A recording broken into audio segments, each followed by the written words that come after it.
of the underground. Make madness your ritual.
Oh, shit. What's happening, folks? Do me a favor. Check out Lowbrow Saints Tattoo Collective, 3456 Minnehaha Avenue, Minneapolis, Minnesota.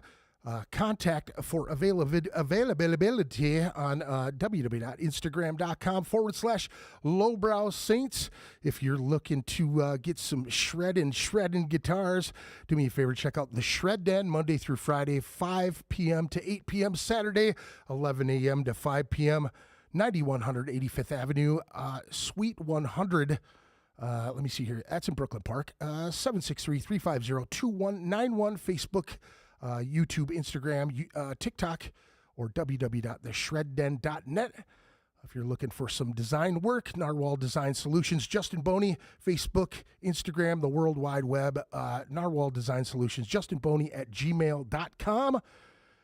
This week we got the fellas from Inaforethought. Did I say it right? Inaforethought. There we go. Here we go. Damian Wood. I like to joke it's an afterthought because I have the hard fucking Minnesota accent. That's awesome. How you guys doing, man? Make sure you get up on the microphone though. You can't lean back this time because they're super. Check. Yeah, you got to make sure I get you in so we get everybody can hear you and everything. So we're missing one guy. He's running late. Just family stuff. You gotta take care of your kids before you can hang out with the dorks like us. Family first. That's what I say. Absolutely.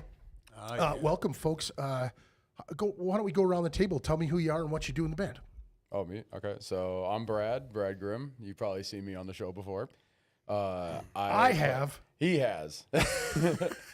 He has. So I play guitar. I do all the guitars, and I do backup vocals. I do all the yelling. You do all the yelling? I do all the yelling. The yelling! To get them hardcore vocals. Which is also why my voice is half gone right now, because we just got done with a little mini tour. Nice. Yeah, that was fun as shit. I'm Joe Walters. Since we're doing the double first name thing, I do vocals, main vocals, and that's about all I'm good for. And the vocals. Pulling shapes. That's more than what I got. So you guys do double vocals. Oh, yeah. He does the more metal. I do the more hardcore stuff. Nice. I'll bring a little hardcore flavor every now and then. But every now and then, yeah. Yeah, you bring it. There's a reason I couldn't talk till today like yourself. Oh, dude. My upper register, I still can't do falsetto. Dude, I'm trying to fucking sing Elmo with my daughter, and like I can't. I just can't. All of a sudden, he turns into Elmo with Rocco. Yeah. No, sounds nothing. Sounds like a tickle me Elmo after a fire. Elmo's dying. Yeah, dude, fucking A. So shit. So what? Let me see here. What I'm looking at shit. I'm all thrown off. I again with the awesome start of the show. I had this. You manage your deals. You know what I mean. You make the full card. You tell everybody who's going to be on the show. I had that all ready to go. I thought I already selected it. So I like just start the show, and I'm like, wait a second, it's telling me there's no data there. I did the same thing last week, except for with a different app because I was trying to switch it over.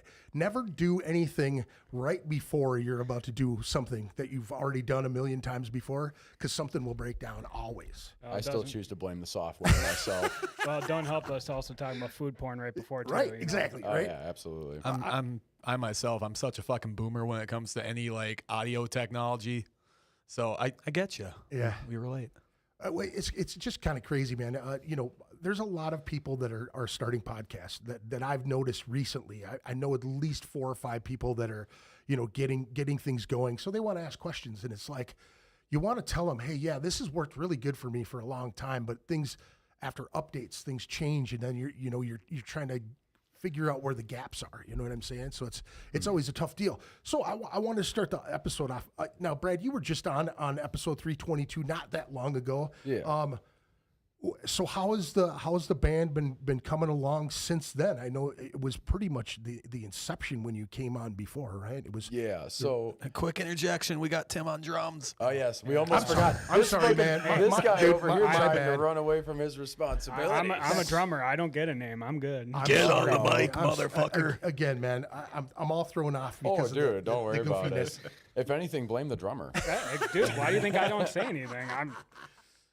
You're supposed to keep the rhythm, homie. But That's Professional. all I do. I don't put a voice out. I just keep the rhythm, and right now the rhythm was going good. So So in December we were finally getting started on getting the demo done, getting the tracking done and everything. Obviously, a couple month delay on that. So we had all the bullshit go down, and then then obviously put some delays on it, but we finally got it out. Finally took about fucking my first time like actually engineering something that I was gonna like put out there. Yeah. Other realistically, than though, it only took 5 months. That is not that long of a time to put out 4 or 5 albums or 4 or 5 songs. like 4 or 5 albums. albums. I My mean, bad. that's all really Yeah. fast turnover. You know what? At least we had Casket Walkers, like a thing to be like, hey, here's a Yeah. thing. Because That's the first tune that we played the last time that you were on. Yeah. Correct. Yeah, and that's that's that. So did you have the whole lineup together when you were on the last time? This was Yes. everybody. Okay. Yeah, Okay. we had everybody in. We got the full lineup. What was it about some spring of spring of of last year? Yeah. Fuck, I thought it happened a lot faster. No, because we only got with with Brad in like October or so of 24, and then we tried the 3 of us for a little bit, and then you reached out to Damien after a couple people fell through. It wasn't that fucking long, Yeah, was it? yeah. Was It it? was a little bit. It was a little bit. We were just going as a trio. Because it was more, we just wanted to make sure everything gelled. It's with just us, that I so. do scratch tracks on bass for everything, so it just sounded like we had a bass player already. Yeah, I want to say it was early 25 when Damien ended up joining with us. You know what? My baby was born, so like that entire fucking Oh, yeah, dude. timeline was just Absolutely. like, bleh. Yeah, I totally get that, man. I did that with some Necromus stuff back in the day, where what 19 years ago now, but you know. You had your kid, and it was like, hey, didn't that happen like forever ago? No, it just happened yesterday. Right. Oh wow. How old's your kid? 3 years old. You know, I got that's how it feels. You know. I got 15, 6, and 4, so Yeah. I'm right there with you. Yeah, dude, it's crazy, man. It's so crazy. I got grandkids now, so it's just a Oh, trip. fuck, dude, you're you know, way it's- ahead of me there. Yeah, it's just a trip, man. You know. You get to relive it, except with all the hard shit. Now they can go home now. I hate to say that because I absolutely love my granddaughter, but When your battery runs out, bye. dude, it really does, man. It's one of those things. Like I could tell my wife was really suffering this morning. You know what I mean? She just, "Shit, I didn't sleep well. You know, and the kid's still sleeping. I'm just let her sleep. Don't mess with her. You know what I mean? I figured the coffee brewing would wake her up, but no. I say if it's any consolation, I usually don't sleep more than 4 hours a night anyway. Really? If that's anything.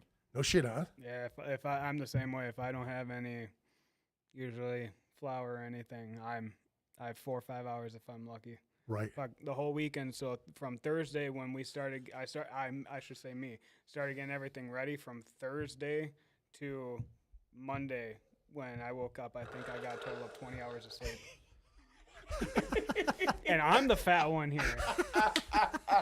That was the loudest slurp I have ever heard on a I tried to face away. Damn. They're a lot Yeah, more that sensitive sounds than you whole think. though. It points Amazing, right dude. toward the microphone. It's though. amazing, dude. That was amazing. Oh, Cup acoustics is a new science. That's my wife trying to tell a secret.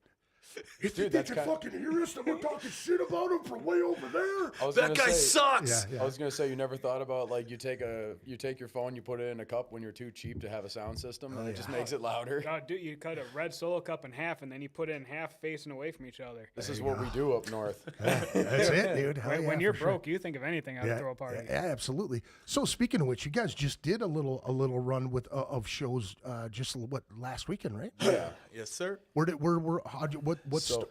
you start and where'd you finish? So we our first night we played at preface, we did the whole tour with our buddies over in Exquisite. I know I was talking with Josh about it, and he'd been wanting to do stuff with me for a while, and he hits me up. He goes, "Hey, we're on a tour with Embedded in Flesh." I almost said Reflection of Flesh. Different band. I thought you were gonna say like full on reflections. Like that's not even the genre. We went back in time 10 years and toured with Reflections. Right. But no, we it was Embedded in Flesh, and they went with Exquisite as well. And so Josh from Exquisite hit me up. Yeah. And so ended up in the Caddy Shack in Duluth. That was a fun show. Great sound. I love that place. I can't wait to go back there. It's that like place was awesome fucking. crowd. So now is that a fairly new venue that they've got up there? or I what? think 'Cause I it's know been that there- RT Quinlan's is one of the places See, up there. Right? and I played Quinlan's last time I was up there because I know the first time I played there was a Red Herring. That's closed down. Then Right. I played at Quinlan's. Now I played Caddy Shack. I think the Caddy Shack's been around for a little while. I think it's had like its own kind of crew that go there a lot. Okay. It's got its own little kind of Is it like a scene. coffee shop or is it a bar? It is an indoor driving range and bar. It's Oh, a golf simulator. I was wondering where that shit was the entire time, and I'm on their Facebook. Well, yeah, and- where it oh, was hey, was that makes where, sense. Right now. down- yeah, where we were playing, so where it usually is. Right down. Did they fucking have the bathroom. screens going while you guys were playing? Or They what? were projecting the logos for the bands on the Oh, back, okay. which is cool. I like That's when that's venues really do cool. that. There's a lot, dude. You were at that Chicago Domination, Yeah, weren't you? That's the yeah. first place that I I was ever seated- saw that. I was gonna say I was hanging out with Torres a good amount of the night because we had seats right next to each other. Right. Yeah, no, Well- that was so cool what Miguel did there, like having like the entire like custom video Right. and everything queued Yeah. up. Dude, that was super dope. I got a lot of great pictures from that show. There were a lot of cool. Dude, he was doing like 3D graphics and doing this weird shit with it, man. That's the first place that I saw it. And Courier was just in Chicago last weekend as well. I think last Sunday, and they where they were at had the same thing, big screen going on with the logos and shit going on. I in the like background. it because it definitely, I mean, for one, means I don't have to set the banner up, so Right. that definitely makes things Right. helpful. It makes you able to work on a more condensed stage. And Did not they have to did they so have much. you guys send a logo, or did they just take one? Or, I think I don't know if we sent one in. or I if, think they took one. I think they took one. Yeah, I think maybe either Josh sent them one or they grabbed one from the socials. It was Gotcha. fine. It looked all good. yeah. Yeah, no, it was a fun time. And then the next day after that was the Reptile Palace over in Oshkosh. Okay. That was wild. dude. Dude, That was wild. Where you're sitting was our stage. I've been Like legit. Like where It was wild because like you walk in and it's like one of those real dive bar setups where it's like a single door. Yeah. And then you just look to your left and there's the stage. Yeah. Boom. And it kind of reminds me of like the Nook over in St. Paul. I was and gonna say reminded me of the Viking Bar a little bit. I've never been there. Because the Viking Bar has that same thing where you walk in, and it's just like immediately to your right, there's the stage. Right. But this was like even tighter than that. So all the gear's coming in and out Yeah. of this one single door. But there was this DIY show that was going on at a small venue, literally next door, called the Jam or the I have Jam. no idea. Jam. I think it's the Jam. And Did you get some crossover? We did. Yeah. Oh, yeah. Yeah. We actually got invited back by one of those people who ran that place. So they're like, no, you're going to play over here because they said they had almost 200 kids there. Wow. Yeah, and it was shoulder to shoulder in that venue. That was one of the. What was this place now in Oshkosh? Yeah, the Reptile Palace. Reptile Palace. I have been thinking about this all week, and I want to play more. Take this with a grain of salt. Shitty fucking dive bars. Yeah, they're fun. They got their own vibe to them. So that was the best. My wife went with to the show. She was sitting up at the bar when we were playing. She said you just see people come in, check, and just kept on going because they couldn't even get in the door. It was packed. Nice. Yeah, it was. I even had to stand out front because there was too many people. I'm like standing I can see the stage, but I'm like standing outside the door with my jacket on, like because the heat's coming out from the door, and that was like Saturday night this weekend where it was like fucking 30 degrees. Oh, dude, I brought my full drum rack just to make it easier getting on off stage. I had to build it outside. There wasn't even anywhere to build it inside. Really? Yeah, That's always a pain in the ass. We're all sitting out on the sidewalk, and yeah. But it was fun. Like there was those people they move and they get into it. And then you had to tell people, speaking of that, to get the fuck out of the way so you could get your drum rack up on stage. Move! We need the show. Right. Yeah. And then Sunday, that was a horribly attended show. Like legit 6 people showed up. Oh wow. But that's not what was the best part.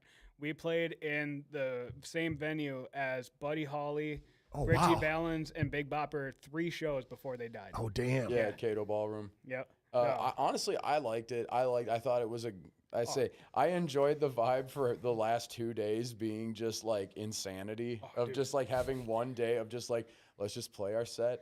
Let's just have plenty of floor room to move around. Like we're not in a little closet performing now. And just have fun with it, you know. It's just kind of a little party for Embedded in Flesh. That was like the final day of like a 2-weekend tour. When do you guys want to go grab Damien real quick? Yeah, sure. But grab him. when we finished and I got home, on Google Maps you can see how many miles you traveled. 1,400 miles. Oh, just to get out? No way. Yeah, really? legit. It was 1397, I believe it was, from going from I live in Pine City, so Pine City to Duluth, out to Oshkosh, down to Mankato, and back. It was almost 1,400 miles. Damn. So, like, needless to say, next time we tour, we need to Yeah. plan the ride better. Route it better. Yeah, route it better. It doesn't help that my babysitters fell through 2 days before. I had 2 sets set up, and both of them fell through. So, yeah. So that's never fun, man. No. I've been there too. That sucks. Yeah. I get calls from the wife just pissed. You know what I mean? You're out there having fun, living single. You know what I mean? Just losing it. Right. You hear that kid in the background? That's your kid. You know, when the kids are bad, you're always the. Dude. What part of this did you get single from? Right. No. You know, that's just how it is, right? And then you go home and, all right, I got the kids for a couple days. Just get away for a day or two. And if you're smart. If you're smart. If you expect the support in whatever you're doing beyond that point, that's where you gotta dial it back for a couple weeks. You know, I'm only gonna be able to practice once this week. You know what I mean? I've been in all of those situations, dude. A big pain in the ass, I'll tell you what. But you know, it's all worth it, dude. You know, if you love the music and you obviously are gonna love your children no matter what. Welcome. Dude, I Morning. I was in a band Prima Nocta before this. Yeah. And the last show I played was in 2016 over at Club Underground, I believe it was. And 5 years, or no, almost 10 years since I last played a show. Wow. And we played at the Amsterdam back in February. Wow. That was the first show in almost 10 years. How was the Amsterdam? How do you like that? I played it twice now. I opened for Psycho Stick back in 2014 there. Awesome. Yeah. What's up, man? How's it going? Check your mic real quick. Yeah. Check your headphones if you want. You don't have to wear them if you don't want to, but it just kind of lets you know how close you need to be to the microphone and stuff. Good to see you, dude. It's been a long time. It's been a real long time. Yeah, man. Yeah. Fantastic. I didn't remember because of the last podcast that we did that you were a part of this project, and I was asking if everybody was intact the last time that he was on, but I think you were in the transition of it all to getting from 3-piece to 4-piece at that point. I think Damien settled this debate. When did you join us? Because we were trying to remember that, honestly. I think it was February of 25. I think it was late 24. I believe it was late 24. Suck it. Hey, Both of you. I believe late 24. My memory's not what it used to be. We started this before I had my tumor removed? Yeah. Oh, Yeah. fuck. Oh, actually, well, then if it was, I was post tumor removal. That was November 24 when I had my tumor removed. Okay, so I was post that. Okay. So it would probably been like December or December. January. Yeah. Yeah, because you were still going through it. Okay. So it was like, because it was very fresh Oh, dude. cancer. Scary, man. Scary. Oh, it was. I can't even It- imagine, dude. Dude, Wow, I had what a 6 scary. blood transfusions. I was hospitalized 4 times with infections and shit. Like I had an infection in my jaw so bad I couldn't open my mouth. It was it was horrible. Oh, I bet. I didn't see him for a couple years, and then like my wife got pregnant and she couldn't go to Metallica when they came here this last time. So I was like, "Yo, I haven't seen you in a while. You want to go?" I saw him for the first time and was like, "Oh my God!" Stomach dropped. He's bald. He looks like your stereotypical You're cancer going patient. through it. I looked like a fucking Viking before. Right. Like I had a big fucking beard, long hair, and everything. Yeah. Right. I mean, there ain't nothing there anymore. And when my second week of chemo, my smart ass brain, I sent him a picture of fucking Tommy Jarvis in Friday the 13th, Part 4, when he shaves his head Right, with right, patches, because right, that's what I right. look like, just patches yeah. of hair. Oh, it was hilarious. Now, how that had to have been just a mind, just messing with your mind, man. Dude, my wife and I got married on Halloween in 23. Yeah. The second week of December, I found out. I went into the ER, and the doctor came at 1 a.m. just said, "You got cancer. You're going down to the cities." Boom. Yeah. Merry Christmas. There was no trick or treat. Exactly. Wow. There's nothing. Just straight to the fact. Wow, man. Well, glad you're here, man. Holy smokes. That'd be a heck of a ride, man. Wow. Woo. Let's say we're a diverse group. Yeah. Oh, for sure. So I always like to start the podcast off. I always wanted to wait till Damien got here. What was going on in your households as kids? What were you listening to? What was mom and dad listening to? Okay. What were the things in the air when you were a kid? Oh, it was Motown. Yeah. It was Natalie Cole. Sure. You know, Stevie Wonder. It was just, I mean, it was all soul all the time. Yeah. Michael Jackson, Prince. Like there's no point in my life where Prince records weren't Right. in my home. Right. And so, I mean, and so that's the stuff I was raised on. And then my circuitous journey towards metal was my mom got me a tape deck radio for my room. And So was the freedom once you got into the freedom, you were able to like just listen to whatever I wanted to.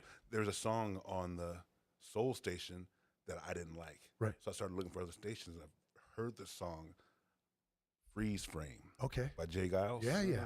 And I was like, what is this? So Jay Giles Band is what got me into death metal. Wait, how did it start? Wasn't it? It was like, wasn't it? I gotcha. Yeah. And that's when it transitions into dun dun dun dun dun dun dun dun dun. Right. Jay Giles and Cannibal Corpse, very, very similar groups if you think about it. I thought they were the same person. Yeah. That's funny. I forgot, like, we have actually somewhat similar upbringings for music because I grew up with a lot of soul music, but mostly, like, my mom was really big into, like, 60s and 70s pop music and stuff. So there was a lot of, and, like, folk pop music, so there's a lot of Mamas and the Papas and a lot of Ricky Valley and trying to remember what her favorite song was. I know her favorite song was Love Potion No. 9. Yep. And so I heard that song more times than I can count. Right. The animals, the turtles, the zombies, the birds, anything that was the, and then like a plural. Yeah. Well, Like it was, the funniest thing about like the music my mom listened to, because it was playing. My dad listened to the blues. Yeah. He listened to the blues all the time. Bobby Blue Bland, B.B. King, all them.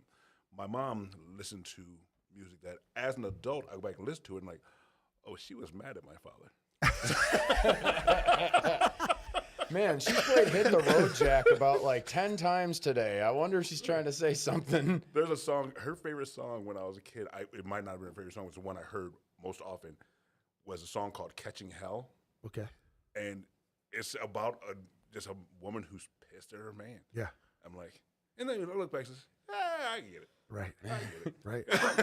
I always wondered if my family was the way I was, being able to put things to music. You know what I mean? Like really connecting with music, really connecting with lyrics, really like, you know, those brushstrokes that they used in all of the poems and lyrics that have been out there since I was a kid, and the music that I loved. I always wondered if my family was like that. You know what I mean? When with your folks, was it a constant thing? Like when you wake up, there'd always be music, or was it like lulls in like certain times when music would be played?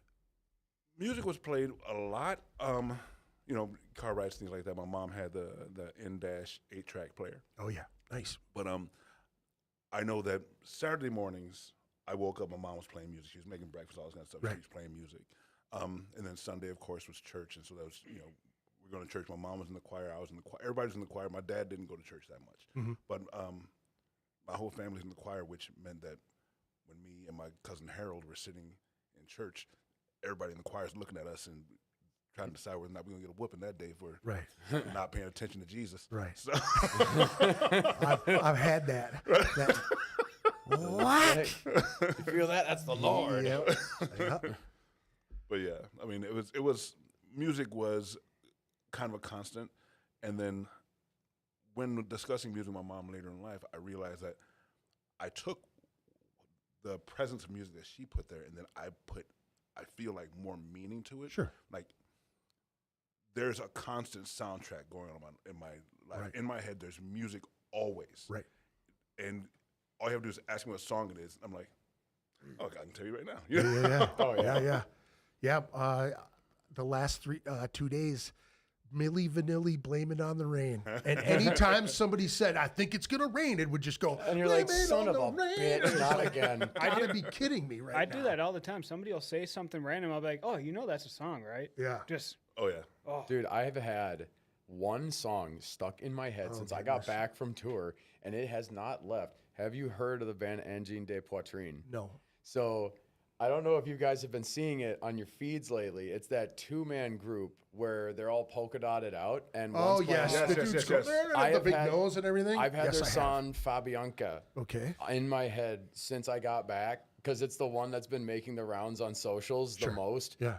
And that song just has such a beat to it. It's got such a bounce. It's so fun that I just can't get it out of my head, and it won't leave.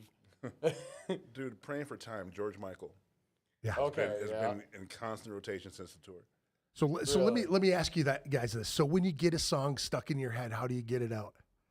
I just got to let it run its course. Usually I'll listen to it 5-6 times over a couple days and just got to let it run its course. Yeah. So you do listen to it, Oh, though. yeah. Okay, If- that's 'cause- the remedy for me is I have my problem is I will get caught on the chorus and then I don't know what they say after. So I'm like, I blame it on the rain. I blame it on the rain. Yeah, yeah, yeah. What does he say after that? I don't know. So I gotta go listen to it. And then once I go, oh yeah, I don't really care what he says after it. I'm done with it. I was gonna say, and then on it'll be the stage, chicken nothing, dance or but- tequila or Right. or I already reached climax. Why keep going? yeah, right. I mean, that's it. You know, that's just how it is. Did you want to continue with the? Oh no, it's just, I mean, because when you said that song, you know, you got that song in your head, I'm like, man, I actually purchased the vinyl to Just because. Listen Without Prejudice because one, that's one of my all-time favorite records. Sometimes I'll go 3-4 years out hearing it, Yeah. and then I'll put it on. I was like, God, George Michael was a genius. Right. I saw him in concert for that tour. Actually, Dude, Terrence Trent D'Arby. Terrence Trent D'Arby, saw him in concert opening for Duran Duran. So like now he's changed his name a couple different times or whatever. I can never remember it, but I always go back and I look for there's two albums. It's Supermodel Sandwich that's a song that's on one of those albums. I can't remember what it's called. But and then the first one with the Wishing Well tune on it, right? Yep. So those are the albums that I loved as a kid. And then all of a sudden they never came back. And then one day I heard Wishing Well, and I'm like, oh, I got to go back and download the album. And as you go through those ones, man, you're like teleported back to like, whoa, I remember that time. Dude, You know? when I saw him in concert, he did like a 25-minute version of Wishing Well. Yeah, And I was like, he is on this song. Because Wishing Well and Sign Your Name Yeah. were his yeah, hits. yeah. And, you know, and he was right in his flow. opening for Duran Duran. Right. Like, oh, this is awesome. Right. You know. Well, they wanted to coin him the next Prince. You know, Right. I remember that being that way as a kid, and I was just like, I don't think he's got it. Right, well, He's there, but I don't think he's got it. It's one of those things where I believe that Terrence Trent D'Arby believed he was a genius. And he may have been. Yes. I don't, Too much. I don't think Prince thought he was a genius. He was just Prince. Yeah. Yeah. And that's the difference. Right. So, can I ask you guys a question about Prince? It No. has been a rumor forever. You listen? Absolutely. Hey, I listen a Yeah, lot, yeah, but yeah, I absolutely. also don't No, listen. he said no. Joke. Well, fine. Over your head. Keep going. Fuck all y'all. So there's the old rumor, and Prince has been known to play fucking any instrument. But there's the rumor Every he taught instrument. himself everything, and I call bullshit because there's so many instruments that have fine skills that need to be harnessed from somebody showing you at least to get started.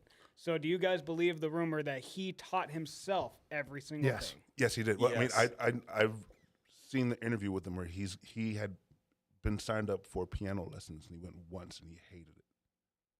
And so Yeah. he just taught himself how to play everything. Because I love watching those videos, and you just see him literally playing every instrument on a song. Well, and doing everything. and that's what they say. Everybody who's worked with them, you watch any interview of anybody who worked with them, they said that dude had a work ethic like nobody's business. Like he would call you up in the middle of the night and say, all right, everybody assemble at the studio. He had places to live inside Paisley Park.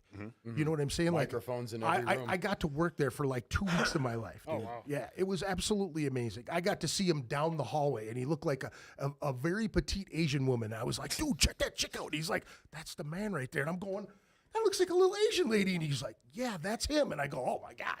And I could, you couldn't swear in the place. You couldn't eat meat in the place. You know, he had Now- his knowledge room. Okay. I had the one. Now, this is actually my question. Is I didn't know if this is actually in his contract or not when you're working for him. Is it true that you couldn't look him in the eye? It I was know it no. was So like- so what I was told when I started working there was that you weren't allowed to address him. Ah, okay. You couldn't just walk up and start talking to him. If he addressed you, you obviously had to speak with. Okay. Yeah. You know what I'm saying? Like, So it was, yeah. I don't know if you guys have ever seen the comedian who girl. says never look Prince in the eye, Yeah. because you'll fall in love with him. You know, that's Jamie Foxx. yeah. So that's what I'm saying. It's like that. It is like that. I've been a was huge always fascinating huge to me. fan since I was a kid. So when I was able to stare at his handwritten lyrics in a shadow box with things that got on the wall, when I stood in front of the trophy cabinet, when I had a Grammy of his in my hand, you know what I mean? When you realize that this guy is the pinnacle of pinnacle, like there ain't nobody bigger than him other than James Brown, George Clinton. You know, every name that you could imagine, Rick James, Michael Jackson, anybody to that level. Honestly, though, You watch My Guitar Gently Weeps, dude. Oh, yeah. Everybody discounted him as a guitar player, and you see what he did. He was like, "Oh, really? Yeah. Really? Okay, that's cool. You guys don't let me play, but just I'm gonna play my thing at the end. Okay, cool. Yeah. Yeah. And they all went, when you have Eric Clapton step back and just be like, what the fuck? everybody, dude. Did that guitar Yeah. ever come down, by the way? The thing, See, that was always a joke. And his guitar tech, Takumi, dude, that guy was an absolute ninja. I kid you not. He's a Japanese dude, one of the coolest cats you ever meet in your life. That dude was an absolute genius. The white cymbal broke off. The end broke off. He repaired it and had it ready for him on stage. I think it was the fucking the Super Bowl thing. What Oh, a yeah. baller. He did the same thing at the Super Bowl. Woof, just threw it in the air. No, you know what I mean? We always used to joke because there was a dude from Chicago that used to play in Cyclone Temple in Snow White. And that dude would throw his shit in the air. And we always made the joke that his guitar was already on its way to the next gig and he had to catch up to it because he was just a crazy guitar player, you know? But I believe that with Prince, that he did teach himself everything. And that's why, because of the work ethic and because of the dude just ate and slept music. That was him, man. That was his whole persona. that's definitely the thing that the one thing that I always found almost mythological about Prince was the work ethic. Yeah. The fact that just just the full studio albums, it's like what 40 to 48 of just studio albums, and like the only person I can think of that has a higher output would have been like Frank Zappa. Well, didn't he also put out like no, 7 albums just to piss off the record label that he signed to? After he left the label. Well, so what it is that it was only like 40 to 48 studio albums. That's not counting singles, EPs, B-sides, or the vault. Or the vault. And then, like, I know I was talking with DZ about this on our way to Oshkosh, where it's like, in synopsis, Tony would have had like every studio Prince album, and every time we were on the road, we'd be listening to like Crystal Ball. Right. You know, like all the stuff from later on when he started like busting out and being like independent. Right. It's like now I can just do whatever music I want, and I'm just gonna do all of it. I wish they would have let him do it from the beginning, though, man. Holy smokes! We got somebody in the chat says, "Howdy, y'all. I have a weird favorite music genre. Being a white guy from a farming community in North Dakota, I love '70s funk and disco, also '80s new wave." And it says the best, most genius person I've ever seen in concert that made me just say, "Fuck, that was great." Was the one and only Ray Charles at the Fargo Orchestra. That would be insane. Would be right. Wow. That is the one thing that sucks being so young. You guys were lucky enough to see so many people back in their heyday. When I finally turned 18, so many of these guys were either retired or dead. Right. So it's just there's so many bands that was like Pink Floyd is mine, where it's just Pink like, Floyd? yeah, Mine was I had Pantera. free tickets to it. I never got to see them, and then they never toured again for like ever. Yeah. I had the chance to see Pantera a lot of times, but even back, in the Cowboys days, there was always they had their following who were, even when they weren't pushing that out, they had a little white power following.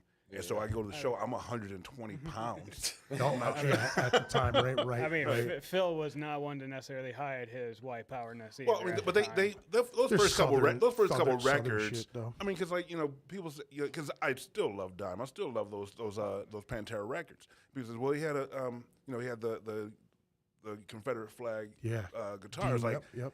yeah, but he's a white boy from Texas. I can't be that mad. Right. It's if he's also being a jerk alongside it. Also throwing the salute out. That was Like Mr. Phil? Yeah, that was Philip. That was not Daryl. So that's an ishy subject there, man. You know what I mean? Because you never know. I mean, you can obviously give guys from the South a little bit of leeway, even guys from Florida for that matter, because they're so hick in that point. They're so redneck. You know what I'm saying? And the whole, if you really think about it, right? So they're celebrating the Confederate flag. You know? right. Yeah. Are you mad at every stupid person in the world? I mean, honestly, unfortunately, come on. Try not to be. I mean, it's It's true. It's You're kind always of gonna part of their thing. I mean, we're Rebs and they're whatever. You know what I'm saying? We're Yanks and they're Rebs and whatever. Well, my whole thing is like if somebody's rocking the Confederate flag, I'm like, okay, what's this person about? Yeah. I don't automatically go to, all right, I need to fight. Right. But I'll be taking a little bit aback. Yeah. But then I'll talk to him a little bit, see what's going on. Yeah. I was like, oh, he's just a good old boy. Yeah. I have a cousin that was like that fucking born in northern Minnesota. Yeah. And I remember when all the hubbub 10 years ago or whatever with it, and he's like, I use it because I'm a rebel, and I'm like, okay, you're just a dumbass who uses it for Right. you know. I mean, you see a lot of that. I mean, if you follow anything about old gangs and you go back to the Bronx in New York, man, there were Puerto Rican gangs with swastikas on their back. Right. You know what I mean? And Well, they were known as the Gestapo. That's the silliest thing ever. So many of those, the Chingalings and the Hells Angels and all those people, not to call those 1% bike clubs silly by any means, but that was kind of one of their things. Oh my God, they're scary. It was the you know what I'm imagery. saying? I It mean, was one of those things. It's like the some of the punk musicians from the early times of punk. They would throw the swastika on because that blew people's minds. right. You know. The point, my whole thing is that it's fucking played out. Right. I think it's super played out, and like I just see it, and I'm like, oh, look at Mr. Tryhard. Right. Look at Like, Mr. it's I sitting in agree. I agree. And Minnesota. I think that's the funniest thing about it. And again, Damien and I have actually had a mutual situation.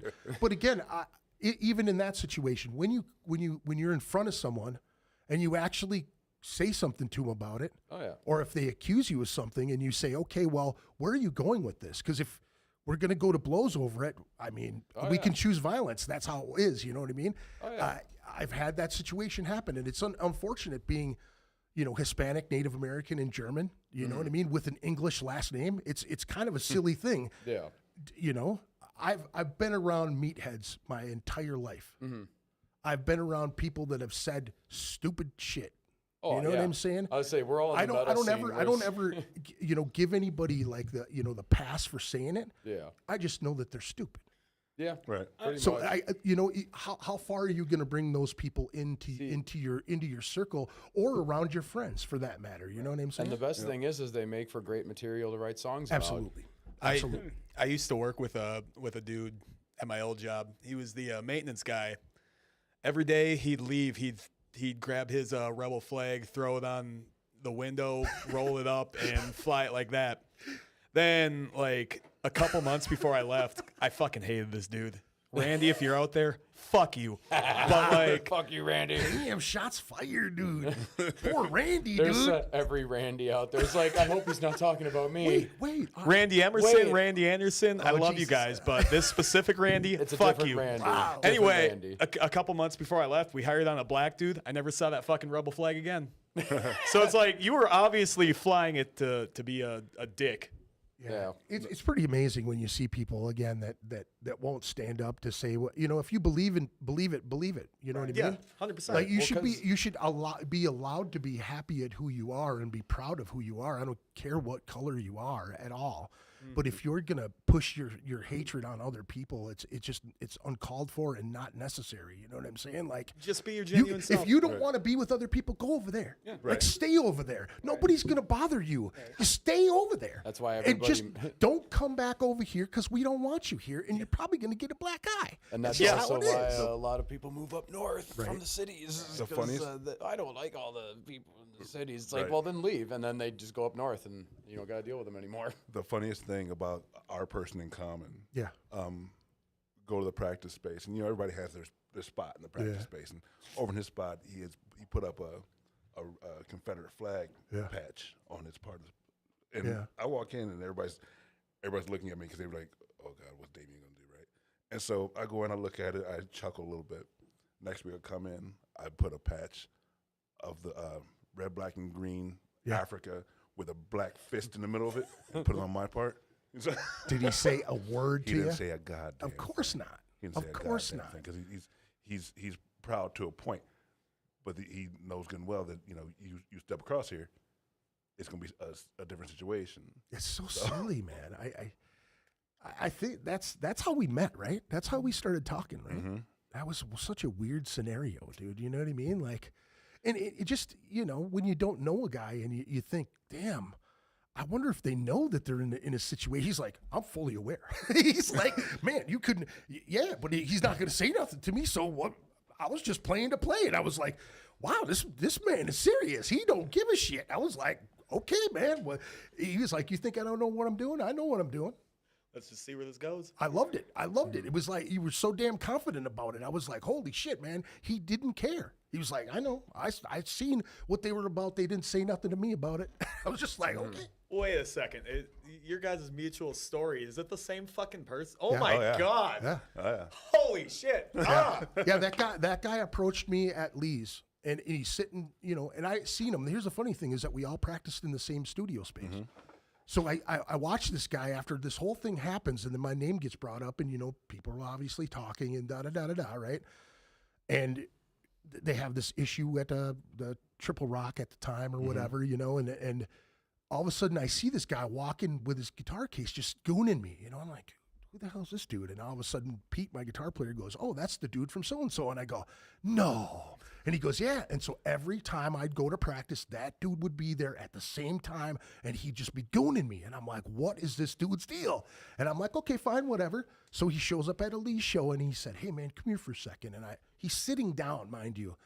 I'm 300 pounds. If I put it on you when you're sitting down with your face directly right here, you're going to sleep and probably going to miss some teeth, dude. Yep. And he's just like, you got me kicked out of my band. And I looked at him and I go, wait a second. I go, why? Did I tell you to go to the Triple Rock and be a racist?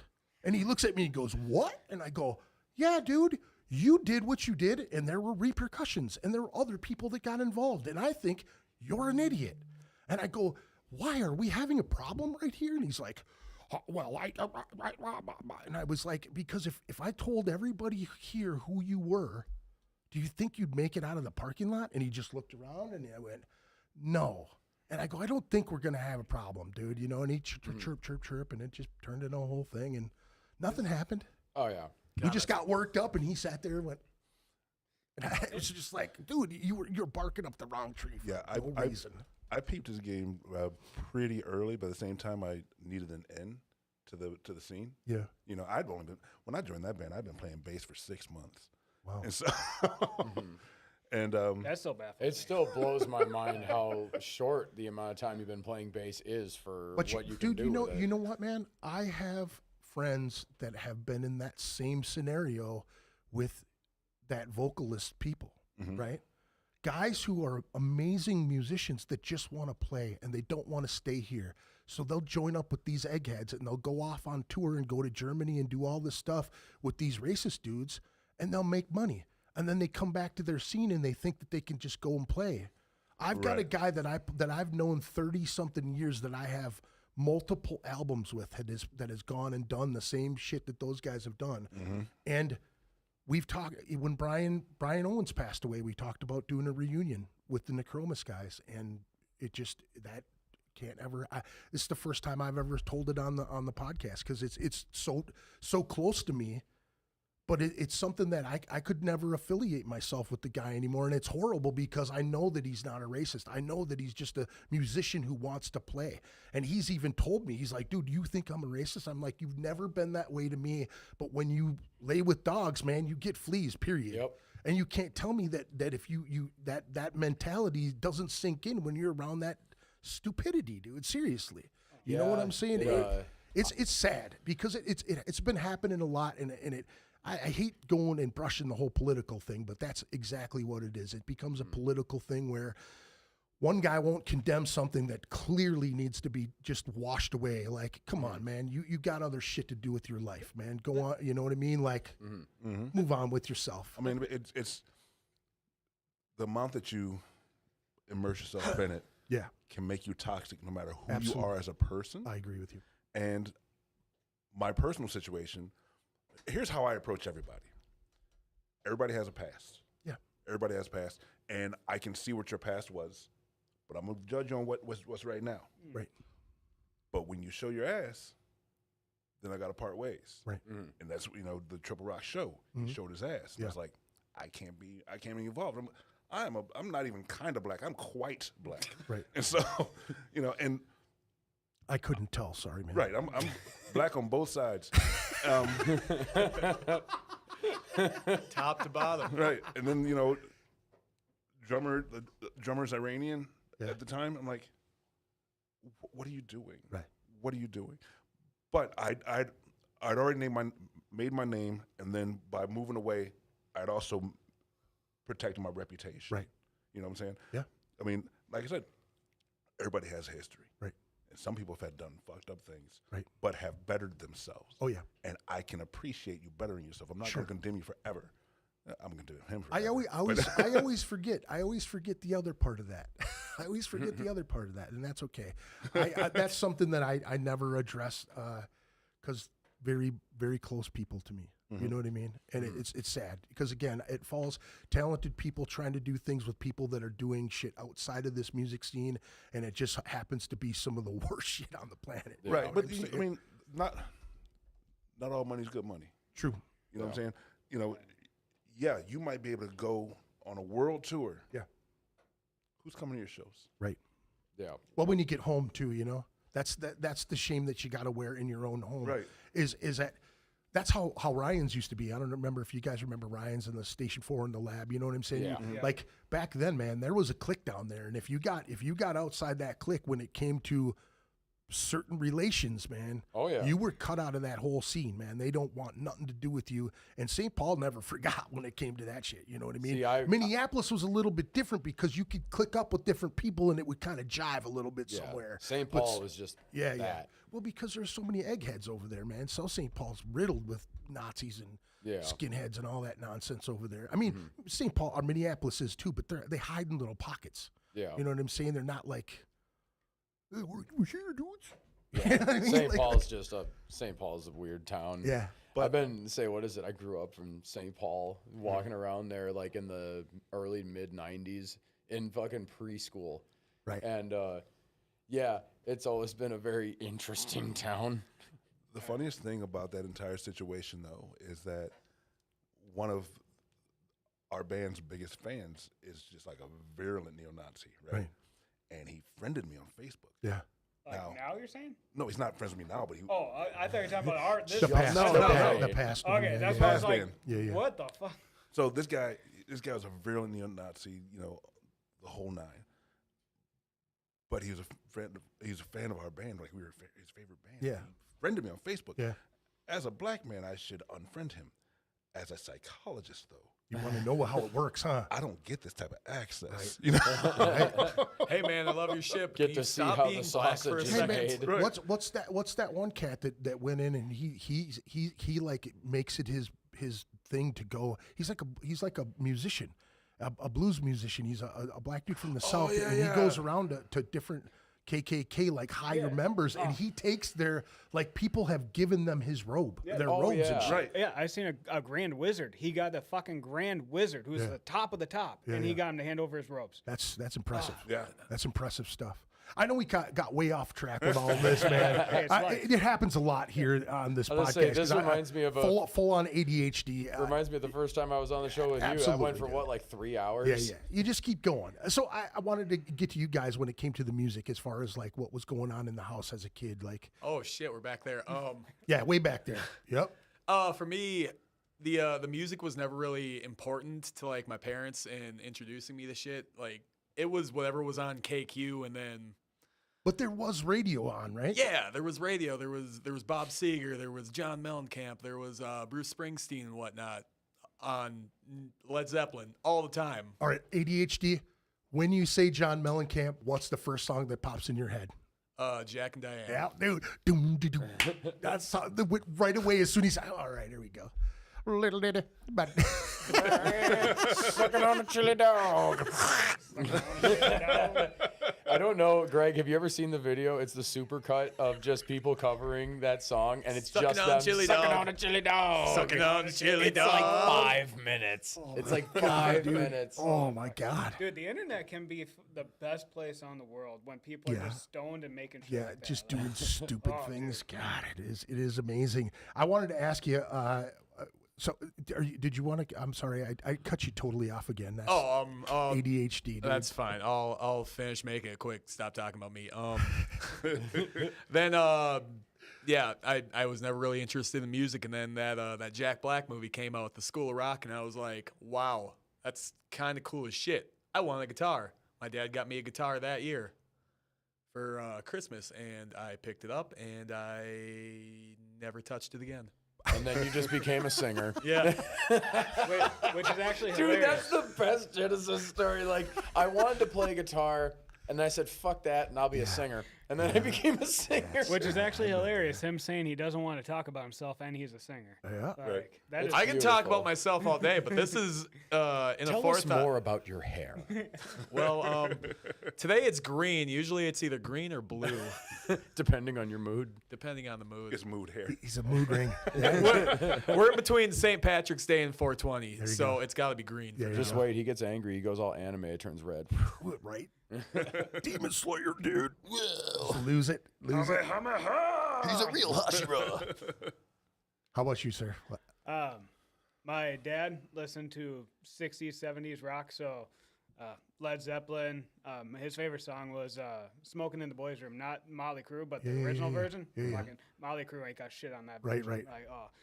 Like, my mom, she was country all the way, and so The good country, or yeah, like old school. Okay, like, cool. 90s early, or at the latest. And That's borderline country for me. hey, I'm just like, oh, it's right there. It's right on the edge, man. It's still good. George Strait. There you go. know, Still good. oh, Still good.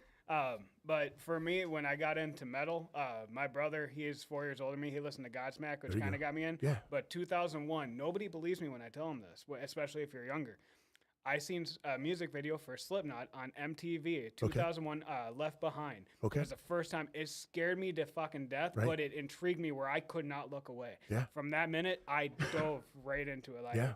could not give it anything about That's it. how I felt when I saw him live. Oh, yeah.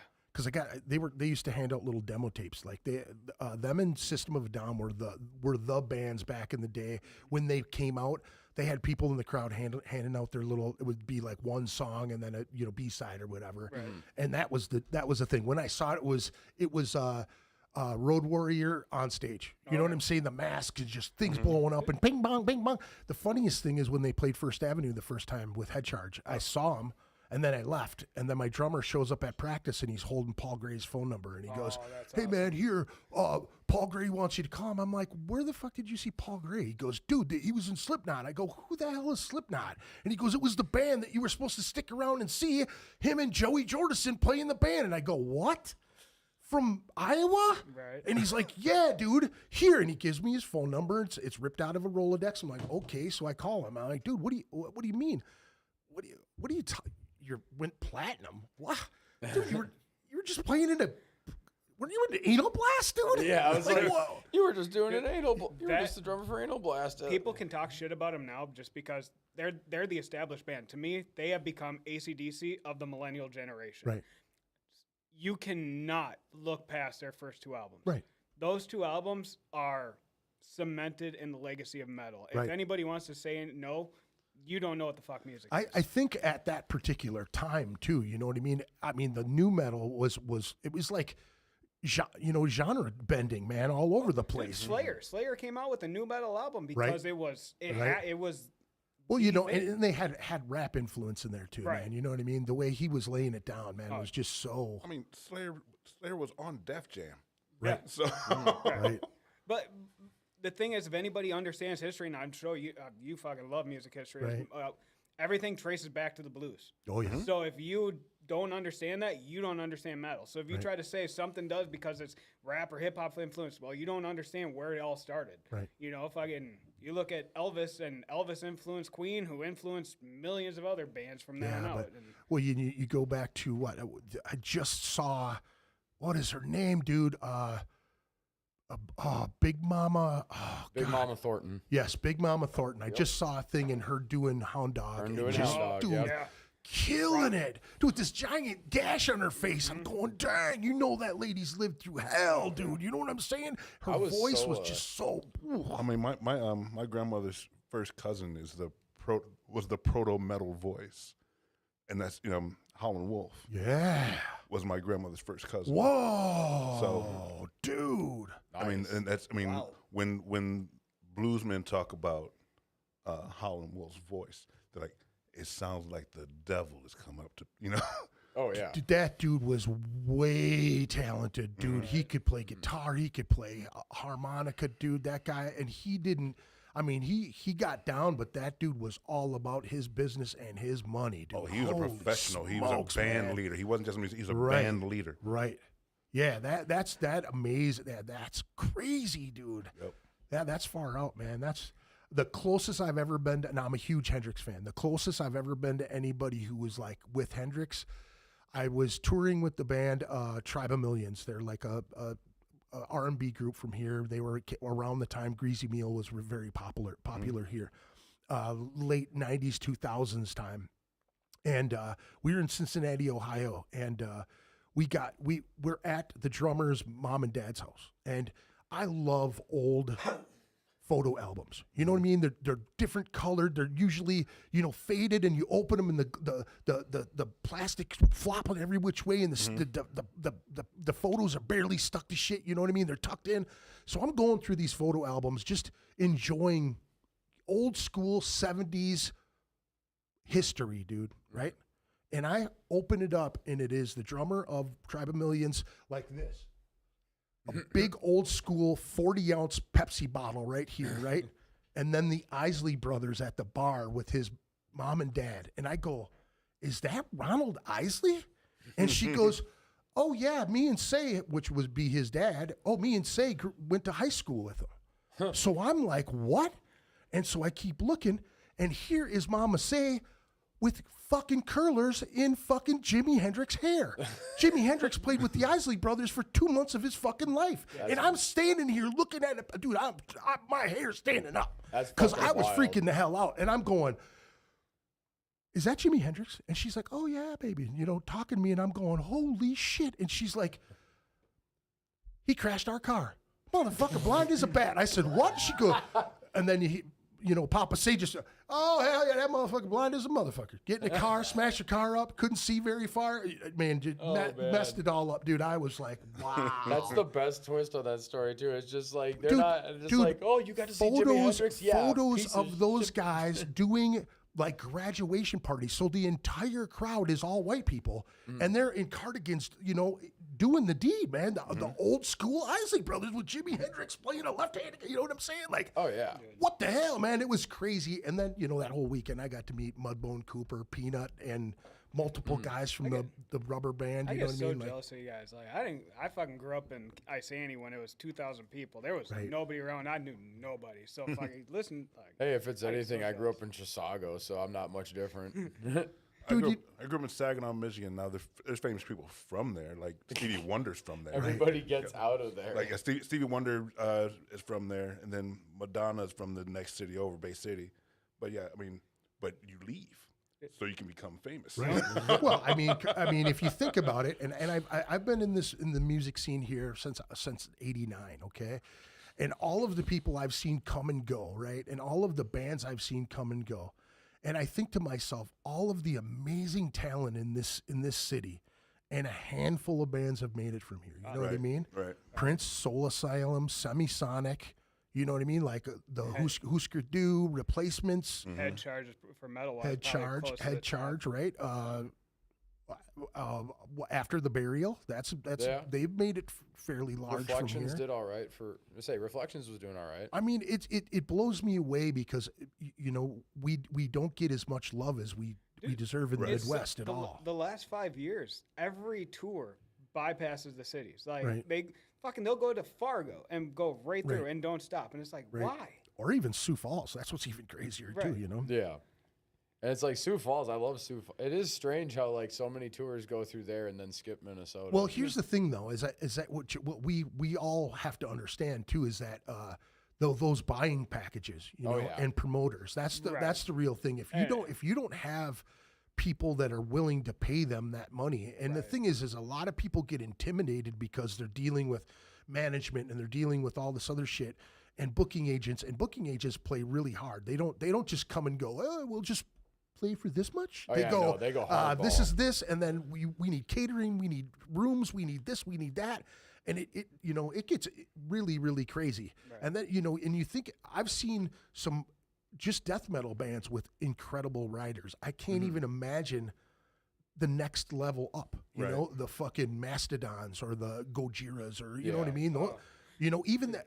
It's funny you say Gojira or any of them bands. You know what I'm saying? Like, it's funny you say Gojira because we seen them 10, 12 years ago at Mill City Nights. 1,000, 1,500 people. Now they fucking open for the Olympics. Yeah. Like, dude, I would have loved to see their green room when they played the XL last year because I was at that show. I had that was good buddy of mine. Sometimes it's good to know people. Right. And somebody sends me a message. It's like, hey, we got this box. We got box seats for a Spirit Box Gojira and Korn. You want to see that? I'm like, fuck yeah, of course I do. Right.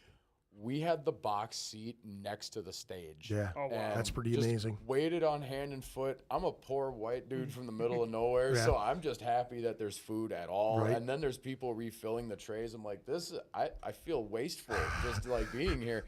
But I feel like someone's going to come in and get me out of there really fast. And I'm just like, if I'm being treated this well and I'm just a concert attender, I can't imagine how good it must be in the green room. Where it's I'll tell you what, I was just telling my friend's grandkid today. We've just been Chewy from White Crosses, his grandson Camden. We were talking about one of the older shows, and we were talking about bass players. And I said, I said, Mike Inez. I go, that's a bass player that a lot of people look over. You know what I mean? And I was like, I was on stage when Mike Inez played with Hart at Cadet, right? And my buddy was like lived with Mike Inez when he was in Alice in Chains and Black Label Society. So like I got to meet Boston. I got to sit on the side of the stage while Hart played some of my most favorites. I got to throw a fucking football to one of the Wilson sisters' kids who she had with Cameron Crowe. You know what I'm saying? Like, it was one of the most amazing experiences that I've ever had in my entire life. But it was like sitting on the side of the stage with Mike Inez from Alice in Chains. Hearing stories of him partying with Zakk Wylde and Ozzy Osbourne and dude, just insane shit. And I'm telling this kid, and he's just going, "How? When? How did that happen?" And I'm just like, I don't know, kid. I'm trying to figure it out at 53. You're 11, and I'm still trying to figure it out at 53. I have no idea. You know what I mean? Like, beautiful, beautiful thing, man. I wanted to ask about the first tune, Covetous. Is that what it is? Yeah, Covetous. Yes. Tell me about it. So I know me and Joe kind of worked together a bit on the lyrics. You throw me the names of a song, and I'm gonna try to write based on that subject. Sometimes it goes really haywire, but this one I felt was pretty good. It's definitely on the subject of just our culture of greed that we've cultivated. Yeah. Mostly in the West, where it's just really fuck you, I got mine. All the politics around that, where it's more important to make sure that you got your house make sure you have everything set up, hoard your wealth like a dragon. Don't ever help anybody else. Right.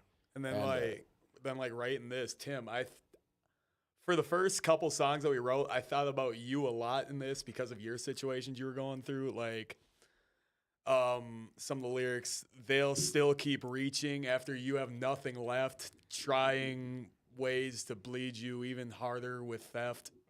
Like, it's just seeing my buddy here go through all this fucking bullshit. Like, I don't mean to tell your story, but I'm going to. I'll fucking tell if you don't want to.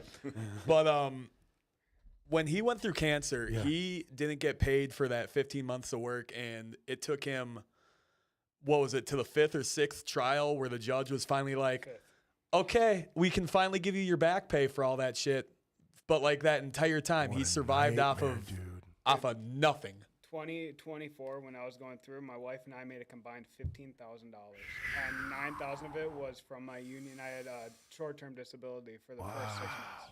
Dang. How can in 2024, $15,000, a family of 5? I have 3 kids. Damn. I first applied for disability. I got denied 4 times. Every time because they said, you're young enough, you still should be able to work.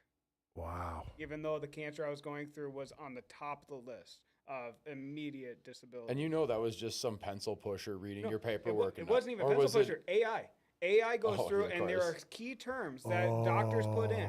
If the AI reads it and says, "Oh, you are of a certain age," it's getting worse too. Yeah. Yep.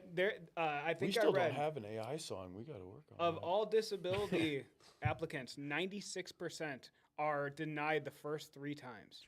Jeez. Most of them you have to go to a judge. And when I talked to the judge, he stopped the whole hearing, put us in a sidebar like, you are getting your money.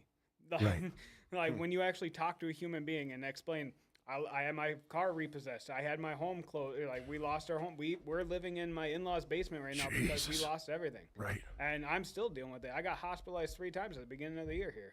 The whole bridge of the song, the rise up, be heard, stand up, fight back. You did, and you fucking won because of the covetous narcissists, which I kind of call out if you want to. Right. I think Luigi Mangione did too.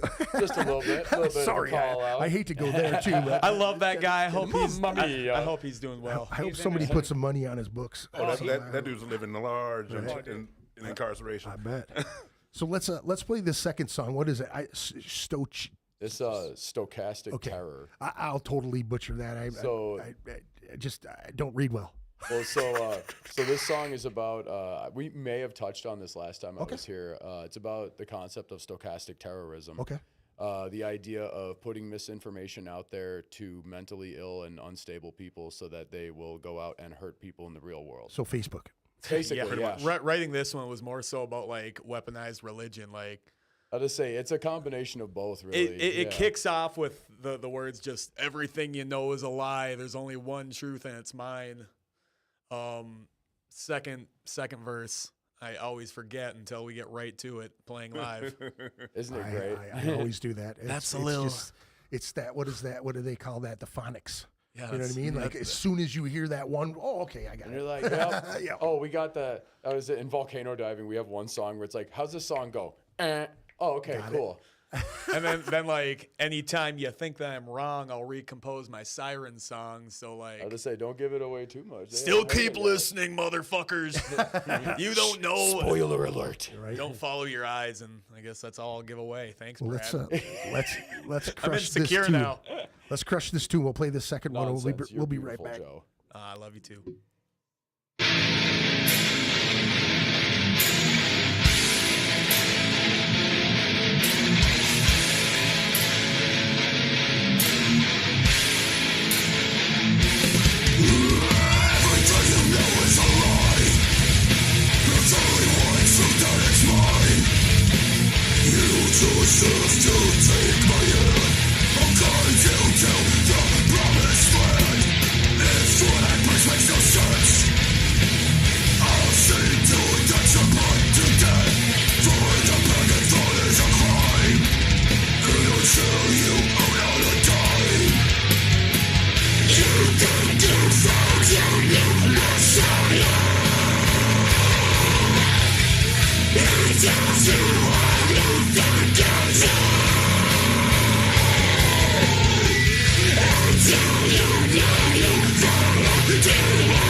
Schmancy. Look, I don't even have any of my stuff on at all. I feel like a complete ding dong half the time with this thing. Sometimes I think I put too much stuff on this podcast. Too many like bells and whistles that like I forget to hit things. Like last week, I had taking the time to put all these shows on this little ticker that kind of scrolls along the bottom. I didn't even push it on last week. I was so frazzled from getting, 45-minute late start on the whole deal. It was absolutely mind-wrecking for me. I'm not used to all of this silliness. But hey, folks, look at right on the bottom. There's a bunch of shows that are coming up, like Onslaught and Warlord on the 5th, and fancy things all over through the month of April. So make sure that you check those out. They're just scrolling on the bottom. I just remembered this time. That's all. So awesome tune, guys. I really like what you guys are doing. It's heavy as shit, man. I really dig it. It takes me. Well, so I remember a quote that one thing I was told with my previous band, and it was I think maybe our second or third show, and I was asking Bloodfist, and I'm like, "What'd you think? Did you think it was what'd you think?" He goes, "Not enough breakdowns." So I sat there and I thought, and like when I'm sitting there writing music for this project, that quote came back to me: "Not enough breakdowns." Yeah. Like maybe I should just go full caveman with it, right? And I'm like, yeah, it's a lot more fun that way. Yeah. It can be. I know the people feel it a lot more. You know what I mean? Oh yeah, and then it's like sludge it up for them real quick. When we were playing Stochastic up in Duluth, we got the first pit going nice. with that song. So that was one thing. We got pits going every single night of the tour. That's fantastic. Mankato. No, there were people moshing. Yeah, it wasn't a packed show. I guess when but you're in the people way were back, into you it. can't see shit. So. That drum set was really far back. I felt like, I had to take out one of my in-ears because I couldn't hear you guys at all. I felt like you were on a distant planet. If it's anything, I couldn't hear myself either. I want to make sure I get this one in too, man. Thursday, May 7th is your guys' next show. We're going to be playing over at the Hook and Ladder. Yeah, it says the Zen Arcade with a little leafy on there. Is that like one of their small stages or something? I think what it is that it's a THC bar, or is it a THC bar? I think that's what they're trying to say. Yeah. Yeah, I think that's what they're getting at. Because I think the Hook and I don't know if maybe they mean literally like an arcade where you can get THC. If that's the case, I might need to go there more often. Right. So that's with Blood War, which is one of your old bands, correct? Both you guys played in that band. Holy smokes. I wasn't in Blood War, but I was in Down in Fierno. Oh, there you go. All right. Kind of Blood War adjacent. It was kind of like the break offshoot, right? Yeah. Okay. It's under the Juan Carlos umbrella. I don't know what this logo says, and I that shows my age on this one too, man. I don't know what band is it. It's Psychedelic. You guys, and then Blood War. Oh, yeah, that other Pain one. Portal. Pain Portal. Pain Portal. That okay. is. That's a cool name. That's the guy. Dang it. What was the Schnellman's old band? I have no idea. It was the band that I know was on the synopsis bill at the Skyway. The band that Schnellman was in. That progressive. Phase Meridian. No, it was dang it. I really need to get better at remembering dude, names. there's so many bands that come and go, dude. Pain Portal, Andy Kaufman. That's his new project. Okay. Because I know he was in a band doing really good. Cosmic Eye, I think was it. Okay. Oh no, Prism. Damn it. I'm sorry, Schnellman, if you're watching. I'm very terrible with names. Andy Kaufman, the comedian that Jerry Lawler beat up. There's his name. That was Dude, him. I'm about to just show But how that is I'm 7 p.m. memory. It starts, and that's May 7th, and that's a $10 cover at Hook and Ladder. I'm curious what the Zen Arcade is, man. Maybe it is that maybe they have a little Tweeds bar somewhere in that A place. little side of the Hook and Ladder. Yeah. That'd be interesting. I wonder if you can hookah there, if it's just like you just buy the drinks. That's if you have a 5 million have a snack. You know what I mean? The Something hookah like that. ladder at the Hook and Ladder. Make sure to do it after we play, otherwise I ain't playing right. Oh yeah. No. I gotta wait till I get home. I'm a newbie. Right. So I wanted to we kind of touched on this a little bit when we went on that little rant about the whole political thing, but this is something that I saw this week that I thought was kind of crazy. So I don't know if you guys watch a Rock Feed at all. It's on YouTube. This dude does like rock news and all this other stuff. Yeah. But he has some pretty interesting conversations on there. And on this week it was like, and sometimes I hate clicking things because a lot of times on YouTube they'll say something and it will have nothing to do with the article. Clickbait basically. But this one was pretty spot on, and it had Charlie Benante from Anthrax, and they were talking about Billy Corrigan bringing this subject up years previous to this, and they were talking about this. I don't know if you guys had heard this or not, but about a plot to destroy rock music right around late '90s into the 2000s, where MTV and every other like media outlet, including, and this is what I wrote down here. what they were looking for, and what Billy Corrigan actually talked about, was bands and people that they were easily able to manipulate. Now, I just want to put this in a weird scenario. When I was in Sublevel at the time, we had labels looking at us, and I got a chance to talk to Monty Connor, and he's the guy from Roadrunner who signed Slipknot, Nickelback, all the bands that did multi-platinum, okay? I was on the phone with him, and that was one thing that really pissed me off about talking to a guy like that. But he's part of the business, and they're in the business to make money. One of the things that he talked about was Slipknot. And because I knew the guys in Slipknot, it was a kind of our springboard of talking about the thing. And he was like, have you ever heard Wait and Bleed? And I said, yeah. And he goes, that's what I want to hear. He's like, I love what you're doing, but it's not Wait and Bleed. And he kept saying that. And he was like, it was the sing-songy thing.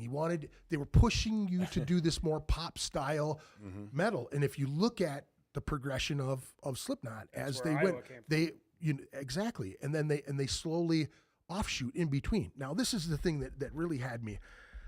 They said that labels were looking for bands that they could easily manipulate. They could change their style. They could get them to do what the labels wanted them to do. And what they basically did, and what he was saying and insinuating, and then Charlie Benante went on to kind of extend it more. And I do suggest people look into this too, because it's kind of a trip.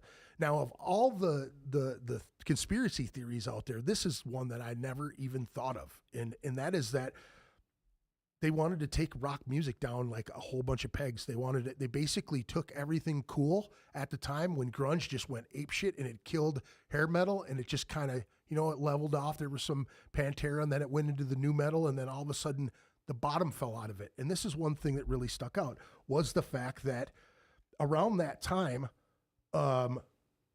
large conglomerate media things like Clear Channel and all these big conglomerates were buying up the radio stations. Now, being involved with 93X back in the day, in the late 90s into the 2000s, those radio stations, and I know Nick Davis is one of the DJs who did the Metal Shop, and he's a frequent listener of the podcast, and we'll chime in on certain things like this because he's told me this directly. A guy who was in charge of the main promotions at 93X back in the day, those DJs would pull you. If they saw your band and they really liked you, they would play your music on regular rotation. They would slide it in. You know what I mean? There were times when they would do that on Loud and Local or the Metal Shop. Those are prime spots, and if you got those spots, you loved it, right? As a local band to get played on a big radio station. It wasn't KFAI, which for us underground guys, that's the spot. Oh, yeah. But if you could get on 93X, it was something else. And at this time, which when they said that, when I got to that point, is that these big conglomerate entertainment things were buying up all of the radio stations. And then they were putting them right to what Neil would say and what Wendy would say is the playlists. Yeah. They would say, okay, they would force the Godsmacks. They would force the Disturbs. They would force all these things that none of us were really listening to. It was just kind of there. Well, yeah. It's the more manipulative, the malleable bands. If you think about it, if you're hungry enough and you're right on the cusp of that, where they're like, and that's where Godsmack falls into that thing, is because 93X was one of their main markets. This is all fact. I've got receipts. People will back me on this. Godsmack came here and they got into our market and we played the shit out of them. But when they got famous and they came back and they showed no love to 93X, they were at one of the 93X festivals.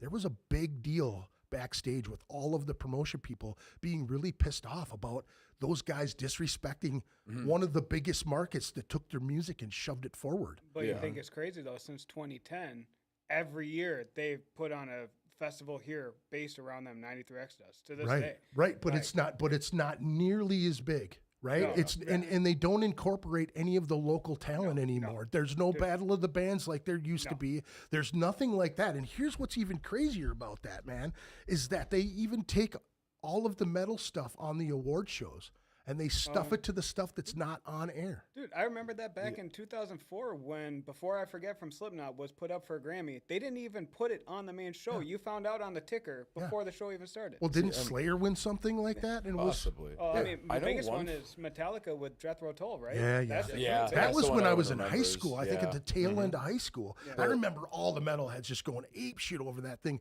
But I mean, you know what I mean? So the older I get, the more I'm realizing like some of the most interesting albums that I've been finding have been coming from that period of like just media oversaturation Right. of just like pretty simple. I wouldn't even say bad metal, just simple metal. I It's always tell digestible. my daughter, like, you know, celestial radio is complete garbage these days. You know what I mean? So if you find anything that you remotely like, I always tell my daughter, go get that album, download it, and listen to everything else than that radio song. Yep. Because when I was a kid, they would pick the worst song of the whole I was album. gonna say, and you mean like Faith No More? Well- like where every song on Epic is better than the other one. I agree with you 100%. Like, yeah, that always bugged me with Faith No More is that they always just played Epic when there's like the other songs. The on entire album. the entire album is just genius. Dude, Epic's, yeah. Epic's a great song Yeah. as a part of an amazing record. Amazing, dude. You could just play it. You could play Woodpecker from Mars, and I'd be happy. Yeah. Dun, dun, dun, dun, dun, dun, dun, dun, dun, man, man. I'd just be Dude, going nuts, man. I wrote a ballet to that years ago. It's still, I have it on YouTube. A ballet to that and the song "Writing 2" by Tool. That's awesome. That would be interesting. That's awesome. Yeah, that's amazing, man. It's just something that I mean. What do you guys think about that, man? Is that Is it much of a So stretch though when you think of the bands at that time? The heaviest: Disturbed, Korn, Godsmack. Right. Otherwise, the rest of them you're looking at. Was it Fuel? Maroon 5 just started. Like so many bands that it was radio friendly. Well, that was one of the things that they said. You know, that they were pushing rap music and they were pushing pop and country all at the same time. Well, the thing that kills me is that what it sounds like is, you know, more complex rock and roll. Yeah. They don't want to push out there. Also, more frightening rock and roll they want to push out there. But then the hip hop they would push was the most delinquent of the hip hop. Yeah. The hip hop that makes you think about something. Give me an example what you would say on that term, because I agree with you. And when I look back at some of it, I try to pick like what would you consider? I'm looking at, you know, what's this 6ix9ine guy? Okay. Anybody who's even like, I know he's one of the biggest rappers, even though Tekashi 6ix9ine. yeah, and one of the biggest rappers, and Drake. Right. He's being pushed over something that's more authentic. Right. Which is what made the entire Kendrick thing so refreshing. Like, thank you. See, You know? and I have to say this now. Now, you said it yourself. You're all the way black. So this is where I go with this, is because I've heard black folks say that Kendrick is too white for them, and to me, I think really. Because I love Kendrick Lamar, but maybe, you know, but I come from old school, man. I love old school rap. But you got to remember just like the rock and roll is being pushed to us, Right. the rap that's being pushed to us is also being pushed to us as this is black Right. by white people. Right. You know what I'm saying? Yeah. Like, people say that Kendrick's too white. Kendrick's music is extremely black. Yeah. Dude. It's very much the word of the culture. I mean, he is right up there to me with. I mean, he's a white guy. Eminem. You got Snoop, like all the fucking old school Right. 80s and 90s Right. huge rappers. He is the embodiment of that, where Well, he's and going to speak his That's truth. that's why I think he got so much credit and so much clout, is because those old cats looked at him and heard his lyrical content, because his lyrical content is superior than so many people out there. In the next level of thought, if you can listen to what he's saying and actually understand the picture that he's painting, and if you want to go deeper, he's more than explaining what he's saying to people too. yeah. That's what's so crazy I mean, about it, the, man. the entire Big Steppers record, I wonder how many black men have gone to therapy after listening to that album Dude, about going to therapy. You know, I'll tell you what, man. There was some parts on that album that actually made me uncomfortable. You know what I'm saying? The argument part. Yeah. Because it was my childhood. That was the argument that I heard when I was a kid, man. You know what I'm saying? That was the thing that I heard. And it made me so uncomfortable that I couldn't listen to that particular song. I don't even remember the name of the song because it brought me back to a bad time in my life. The rest of the album, amazing to me. That one song, it was like a Dead Skin Mask by Slayer when I was in high school, and I fell asleep to it, and I woke up, no, Mr. Key, no. I'm just, what's going on here? I got my headphones, you know. Well, that's one of the things. I mean, and that's what I'll say about Kendrick is that on each of his albums, he has one of those. Yeah. Like the one from To Pimp a Butterfly, where he's getting drunk and he's talking about being depressed and suicide and shit like that. Yep. And you're like, am I supposed to be hearing this? It's like he's opening the doors to let you see what he really is as a person. Yeah. The one thing that people, especially if you're mainstream, people who say Kendrick is not black enough and bullshit like that, the stuff that actually resonates with people and will last forever, it is a mirror. Transcends it. Yeah. It is a mirror of the culture at the time. Sure. So when you're going through, I want to say 2005 to 2015, we were fed bullshit because we were going through a good time in America. Like, when shit started getting allegedly, real, you know. But once shit started getting real, that's when your Kendricks come out, your bands that make a statement that's beyond radio. That I mean, who the fuck would ever thought Kendrick Lamar is going to play the Super Bowl? And that's probably where a lot of people are like, oh, that's why he's not black because of that. What are those? What are those standout acts for you guys? It doesn't have to. It can be any genre. Like, what are those watermarks for you guys? What are some of? Give me three. Give me three watermarks, bands, artists alone that you think set that bar to like, damn, I gotta, you know. So I suppose I'll probably answer first because I gotta head out quick. All right. I would say watermark bands that for the last for you, just for you in general. For me in general, so like the band that got me back into music in general was Gorillaz, and I still hold a lot of love in my heart for Gorillaz. Dude, they just blended so good. much together. Me and man. DZ both went to the Humans tour when they came through St. Paul. That was a great show. Who opened that? Was that Danny Brown? Yeah. Danny Brown, yeah. That's rad. That was a great show. Another one I know was for me as like a watershed moment band was Dying Fetus. There you go. That's the band that got me into death metal. And then probably the band that got me into like the punk hardcore stuff, I would probably say like Bad Religion. There you go. Like that'd be my three like watershed moment bands where I'm like, these are three genres of music I really want to do. One, Gorillaz admittedly more is just something I like to listen to. I can't see myself having that much work ethic. That is a lot. It'd be fun to try to put something together like that, just one song together like Let's that. call style, up like though, 6 collaborators, 7 collaborators for the next album. Right. But yeah, unfortunately, I got to skedaddle. It's all good, dude. I got a movie night with a All fella, good. so I got All to get good. moving.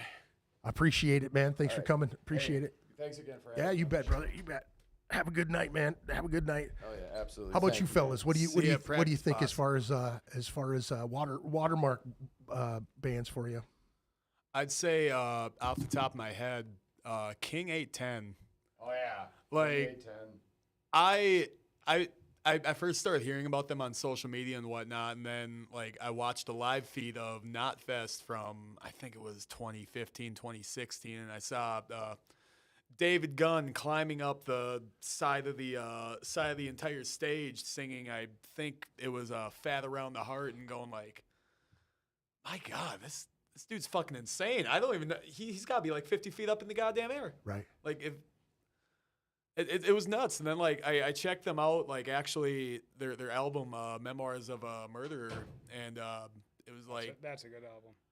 I didn't know you could actually emit that much fucking anger and just rage. Kill them all. Kill them all. It's just, oh my God. And you want to cry listening to him belt this stuff out. And that's like the shit that got me into like, well, I mean, I was a little out of the death metal at the time, but it got me more into like the just hardcore, the slammy shit that just like, oh, I'm gonna fucking kill you. And yeah, that would be mine off the top of my head. I'd say off the top of my head, I'm going old school. Like Faith No More, of course, that's my favorite band of all time. Faith No More really that band who What was that album that you got into on them guys? Real Things was the first album that I really got into. Angel Dust is what made me know that that was my band. Okay. And they changed how I looked at music because Faith No More, they did whatever they wanted. Mm-hmm. You want to do a metal song? Metal song. Yep. Want to do a country song? Country song. Yep. They're just going to do what they do. And that was brilliant to me. And then another is going to be Tool. And I say Tool because I think you can't really appreciate Tool unless you spent the 80s listening to metal. And then all of a sudden in 92, the Opiate EP comes out and you listen to this. What is that? That's a sleeper album too, man. God, what a great album. That's a good one. Because you just, the heaviness, and then that voice on top of it. Mm-hmm. I mean, now as they went on, they got more and more experimental. I think their pinnacle was around a Lateralist, Okay. 10,000 Days. Okay. I like the newest record, but it's not as emotional. Right. But yeah, that band changed the world for me. And then I'm gonna go two more bands. The first death metal band I ever heard was Death, and I was on Which album? Human. Okay. Flattening of Emotions was the first death metal song I ever heard, and I was like, and here's what I thought. Oh God. Oh my God. The thing I that saw when him I on was that- when I was that listening to album. him, I was like, Twice. that song, Flattening of Emotion, as it was going through, it's like, this song is pretty. There's a prettiness Dude, in that Sean song. Reinhart, dude. Sean Oh, Reinhart. God. Oh my God, I love that dude. God, he was a fantastic drummer. Oh. And then what got me into hardcore, Bad Brains. Oh my God, Bad Brains. One of my favorites, dude. I love Bad Brains. It's just, I mean, Just listening to some of that yesterday. I'm always on the verge of listening to, every now and then I just got to put on the Quickness album. Yeah. That's such a good Better record. you bop bop better bop Spinning way down.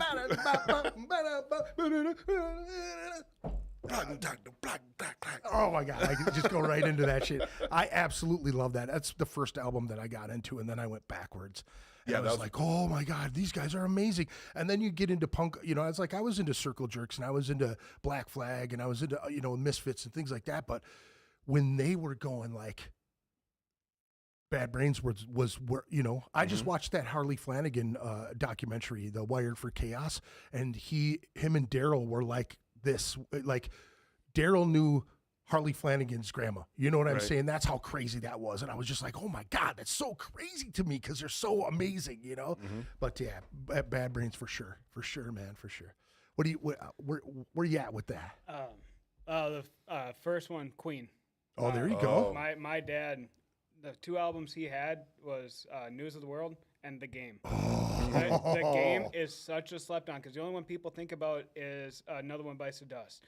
But Sheer Heart Attack, oh my God, so many songs on that album is. Ceylon Sweet Sister, dude. Is that? That's the name of the tune, right? Yep, Ceylon. Another one for even a young kid like me, Don't Try Suicide. Oh, yeah. That. Oh, dude, that was the other side of the 45 of. Yes, it was. Yeah. Another One Bites the Dust. Yep. On the other side was Yep. Don't Try Suicide. Yep. I had that 45. Me too. I took, That's why I bought that whole album because I loved it. I stole it. My dad had it on a CD. I stole it, and I had a fucking old school boombox. I just replayed that song for like hours on end. Such a fantastic album. I was like 5. Didn't even know the actual lyrics, what they meant. But Dude, the I was groove to it. in my head crossing my fingers. He was gonna say "Game" on me. He's like, "Oh, no, I get the Game," and I went, "Yes!" dude, it's one of those albums that I feel like I'm the only one that truly enjoys it. And when people say it, I'm like, "Yes, you understand. You get what I'm when saying." you start that album and you hear the start of Sheer Heart Attack, like you're transported to a whole. Oh my! And then Steve Miller Band. Oh yeah. if you listen to it, especially if you're a musician, the technicality that they play at. That dude's a serious blues man. Oh I my don't care God. what anybody says. That And- dude was really good, Dude, man. and the catalog, they put out 30-some bangers Yeah. throughout their career. And it's like, and the dude, yes, if you know music, you love him. But if you don't, Yeah. they're slept on. Yeah. The Joker's the Joker Yeah, and yeah. Abracadabra are like Right. their Jetliner. Oh my God. Yeah. And I got 2 of them are tied for my third one. Korn. I remember in '96 watching Freak on a Leash music video and just I didn't know you could play bass standing up like Fieldy. Right. Like that dude blew my mind playing bass. And then Slipknot. Like Yeah. I have their logo tattooed. Like that band was it for me. From Joey is like my all-time favorite drummer. Like Yeah. that. I know a lot of people shit on him, but Oh no, Joey's Dude, Oh, yeah, Joey's genius. incredible. Dude, Joey did something for me, dude. That will, man. I'll never forget this. Okay, so when we were kids, man, we played down in Des Moines with those guys' band, and I don't know which one came up with it because I think all of them were using it at the same time. It was when you had writer's block. You'd take the phone book and you'd open the phone book and you'd point at a phone number and you would play it on your fretboard. oh, that's Right? funny. So we went back to Minnesota and we created a tune, and it had my mom's home telephone number on it. Oh, that's So awesome. it was my guitar player put everybody's phone number into it, and my mom's home telephone number became part of a tune. That's and it was a awesome. breakdown, and it went 481-1573, 481-157. So I kid you not, the first time I talked to Paul, they're about to come back on either Ozfest or Tattoo, one of the big festivals, Probably and Tattoo the Earth, and Paul said, "Hey, come backstage and hang out with us." So I'm like, "Hey, we're talking about music, we're talking about the recording and about their deal and all this other stuff." And I said, "Where's Joey at? We gotta go say what's up to Joey." Now I didn't know that Mick and all the other guys, they all played in all of these bands together in Iowa. Well, shit, it was Slip- Body Pit and Monofidius were two of the bands that we played with down in Iowa quite a bit. Yep. So we go to see Joey, and he's walking off the bus, dude, and he opens the door of the bus, and he says, "Greg fucking Chilton, holy shit!" And then the first thing out of his mouth is, "Da da da da da da da," and I just look at him, dude, and my mouth drops, and I start laughing, and I go, "I think we stole that idea from one of your guys' bands." And he goes, "What are you talking about?" And I tell him the phone book story, and he goes, "Oh my God." And that was you know what I mean? That is a memory that I will forever cherish, because a dude that I played with, I probably played with them 4 times, right? But they would come up here and we would go down there and we would, we'd swap shows. Being around those dudes, you don't think people absorb that information. Right. You know what I'm saying? And for him to remember my name after all these years of, Necromus was already dead at that time, from, let's see, 95, so 96, 97. So I'm seeing him roughly 2000. That's, 5-6 years between that. You know what I'm saying? So now I couldn't believe it. So Well- it's one of those things. It's amazing. The part that gets me with people who hate on Slipknot, they should not have ever made it. Yeah. Like 9 guys, first of all. Right.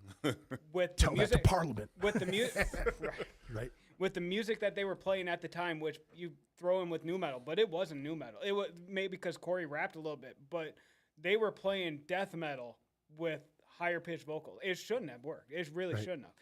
And I think the percussion was one of the Dude, main things. Joe- I think Clown really had a great vision when he put that, when those guys put that thing together. Right. Now Anders is a good friend of mine to this day, and we've talked. We were together at the Acid Bath show in Iowa, and there was Anders was taught. For those who don't know, Anders was the original singer of Slipknot. Anders was at the show with us, and he was in front of me talking to another guy, and I look over and they point at me and I wave and whatever. And I don't know the fucking guy he's talking to, So he comes over and he's like, "Hey bro, I just, that guy over there?" And I'm like, "I've never seen him before." He's like, "Oh, he's in a pretty big band down here. He's been doing he's doing a lot of cool things, man. But that guy just pulled me aside and says, I'm his influence, as a vocalist." And I'm like, "Oh man, that's super cool for someone to, you know what I mean? What, in your whole career, whatever you're doing, you're the guy that didn't make it." Right. You know what I'm saying, with these guys who are doing all this crazy shit. he was right there, too. But he's still given love by the people around him, right? Well- So he pulls me aside and he says, "Do you know the guy?" I said, "No." And he goes, "You know the reason why I pointed at you?" And I said, "No." And he goes, "Because you're the reason I'm still doing what I'm doing." That's awesome. And I just was like, whoa, man, that's pretty damn cool for a guy after 30 years of being around, you know what I mean? And just saying, you know, it could be just smoke, but it's just very cool for a friend for that long to say what they say. And you know what I mean? We were coming up together. We were kids, man. We were 16, 17, 18 years old doing this shit, man, you know, from 89 to, you know, now whatever, you know, it's, I got another question from somebody here on the thing. Sorry, I don't mean to cut anybody off. Question for all of you.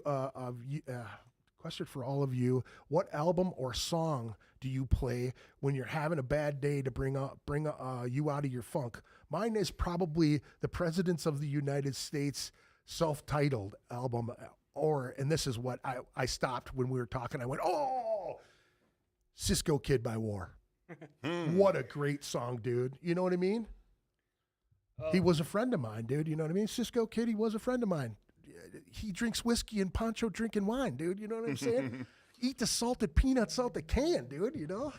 See, mine is Sorrow by Bad Religion. There you go. I'm in a deep funk, and that song, I play that song 3 times, and I'm on top of the world. On top of the world. But that's my get out of it song. Yeah. And my push everything down song is Flattening of Emotions. There you go. So that's a good one. That's an amazing. I got to see Death on Human, Leprosy, and Spiritual Healing. Never got to see them. Did get to see Death to All. Yeah. And I caught Steve DiGiorgio's bandana when he threw it in the crowd. Oh, sick. And then 2 young people tried to take it from me, but I got that old man strength. And so I love it, dude. I love it. How about you, man? 2 opposite ends of the spectrum, I guess. When I'm down, I just need like a pick me up. Make fun of me. I don't care. My Chemical Romance, Save Yourself, I'll Hold Them Back is a good poppy jam to help me like get up out of the funk. Just fun to sing along. The cadence, incredible. It sounds like it, and I feel that, man. When the cadence gets you, especially being a vocalist, like I do this with my kids, right? Since they were little, and I noticed when I started to get into music, the first thing that you always hear is the lyrics. So you remember everything on the radio. You remember, especially when you hate it. You know, I hate that song, but you always remember every lyric to that song that you just hate. It's that cadence, that what I think of like a snake charmer. You know what I mean? It just gets you that worm, and you're like, whoa, what's going on here? You know what I mean? Oh yeah, and like that song specifically was like a sleeper for me at first, and then I was just listening to the album one day, going through and like, wow. Yeah. Hey wife, check this out. A good song to like get me really, really pumped up. Opposite end of the spectrum, Chimera, Pure Hatred. Just the fucking heaviness in that. Is, if I'm lifting and I need to get that extra rep, it's the I hate everyone. Right. Or it's not fucking Pure Hatred. It's the other one that I listen to. Name Chimera songs. Damn, come on. Help me out with this. Honestly, Chimera's not one I have the names off the top of my head. What? How about you, man? What's one of those albums or things that get you out of the funk? The funk? Yeah. The Beatles' Hey Jude. There you go. That's a great song. Because I actually just learned this recently. Paul wrote that song for John Lennon's first kid when when he was going through his divorce and getting with Yoko Ono. Paul wrote that song for his kid. That's awesome. Yeah. The other one is System of a Down, Lonely Day. When you just have that shitty day and you're like that song, it basic.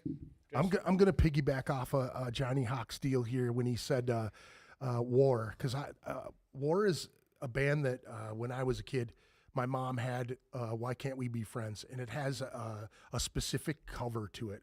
I don't know if you guys know the cover, but it's a smiley face with a gold tooth. And since I was a kid, and I still need to get this tattooed on me, but that was one, and I love it because there's one song on there. Why can't we be that's a great one, man. It's a great one, but it's Don't Let Nobody Get You Down. Oh, yep. Don't let nobody get you down, and the whole thing is just melodic and beautiful, and there's so many songs that like invoke things in me. Like there's one William Elliott Whitmore song that's called Hell or High Water, and he's talking about a friend who's passed away, and like drink your glasses to the bottom. Toast them if you got them. Drink your glasses to the bottom. Toast me into another. I can't remember exactly how it goes, but it's one of those songs that it brings me to the point where, at this age, you start to lose friends, and you start to to feel the pain of what life really is. You know what I mean? The loss of love and the loss of good friendship. You know what I'm saying?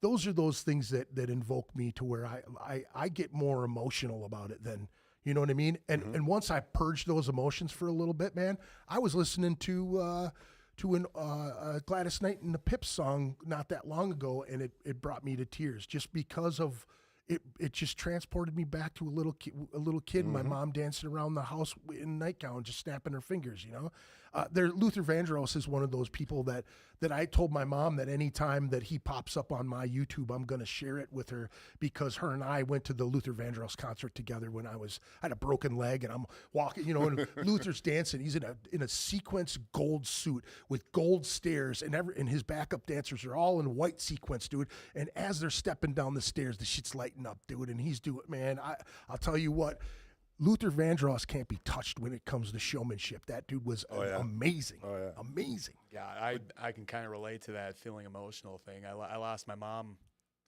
a little over 2 years ago, and it was her favorite artist was Bob Seger. Yeah. So like after she died, like the song Take a look down Westbound Road, right away. Does anyone here know Seeger? Yes, but you'd have to keep going, because I know what you're talking about. I love Seeger. Seeger. My own voice. Here we go on the road again. That one? No. Turn the page, you mean? No, Yes, it was that's a good one. fucking whatever, the Seeger song, but just I can't listen to that anymore because like I get too like emotional, sad. Like the memories of my mom freaking in the kitchen, radio just cranked all the way up, and listening, dancing, and screaming. I need to feel that these days, man. As much as I get older, I don't feel much anymore. You know what I mean? Like things don't matter to me like they used to. You know what I mean? Like I'm a jaded old man, and I feel it, and it sucks. I hate it. And like I look at my buddy Chewy and his grandson, I had a conversation with the kid today, and being an old man, I just had to interject things that I thought was amazing that he needed to hear. Like your grandfather, I said, your papa's an amazing guy. He's done a lot of cool things. And I'm like, what's even cooler is that your grandpa's been sober for 27 years. You get to see what music is all about without all the BS. You don't have to worry about the drugs coming near you or anything coming near you, because you're pure and you can stay pure. And that's something that I had to tell an 11-year-old kid. Why?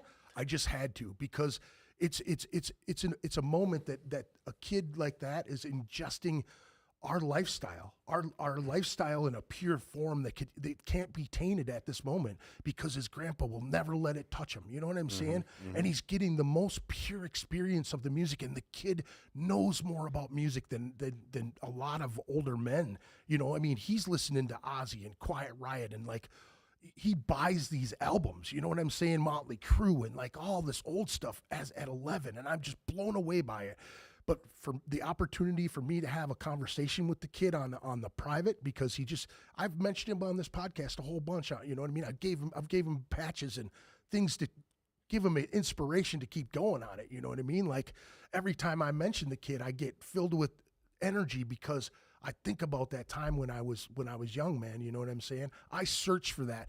I had Mike Sanchez from Acid Bath sitting right there in the chair, and I was talking to him about sad songs, and he was like, I don't know what it is about me, man, but something about music is I have to feel it, right? And if you listen to Acid Bath, there's so much emotion to it in there, you know what I mean? It's heavy, but it also has so much, like, almost a voodoo vibe to it, you know what I mean? That New Orleans funk, you know what I mean? Like that COC swamp funk, That's what I like. That's what I like about metal and hip hop. Yeah.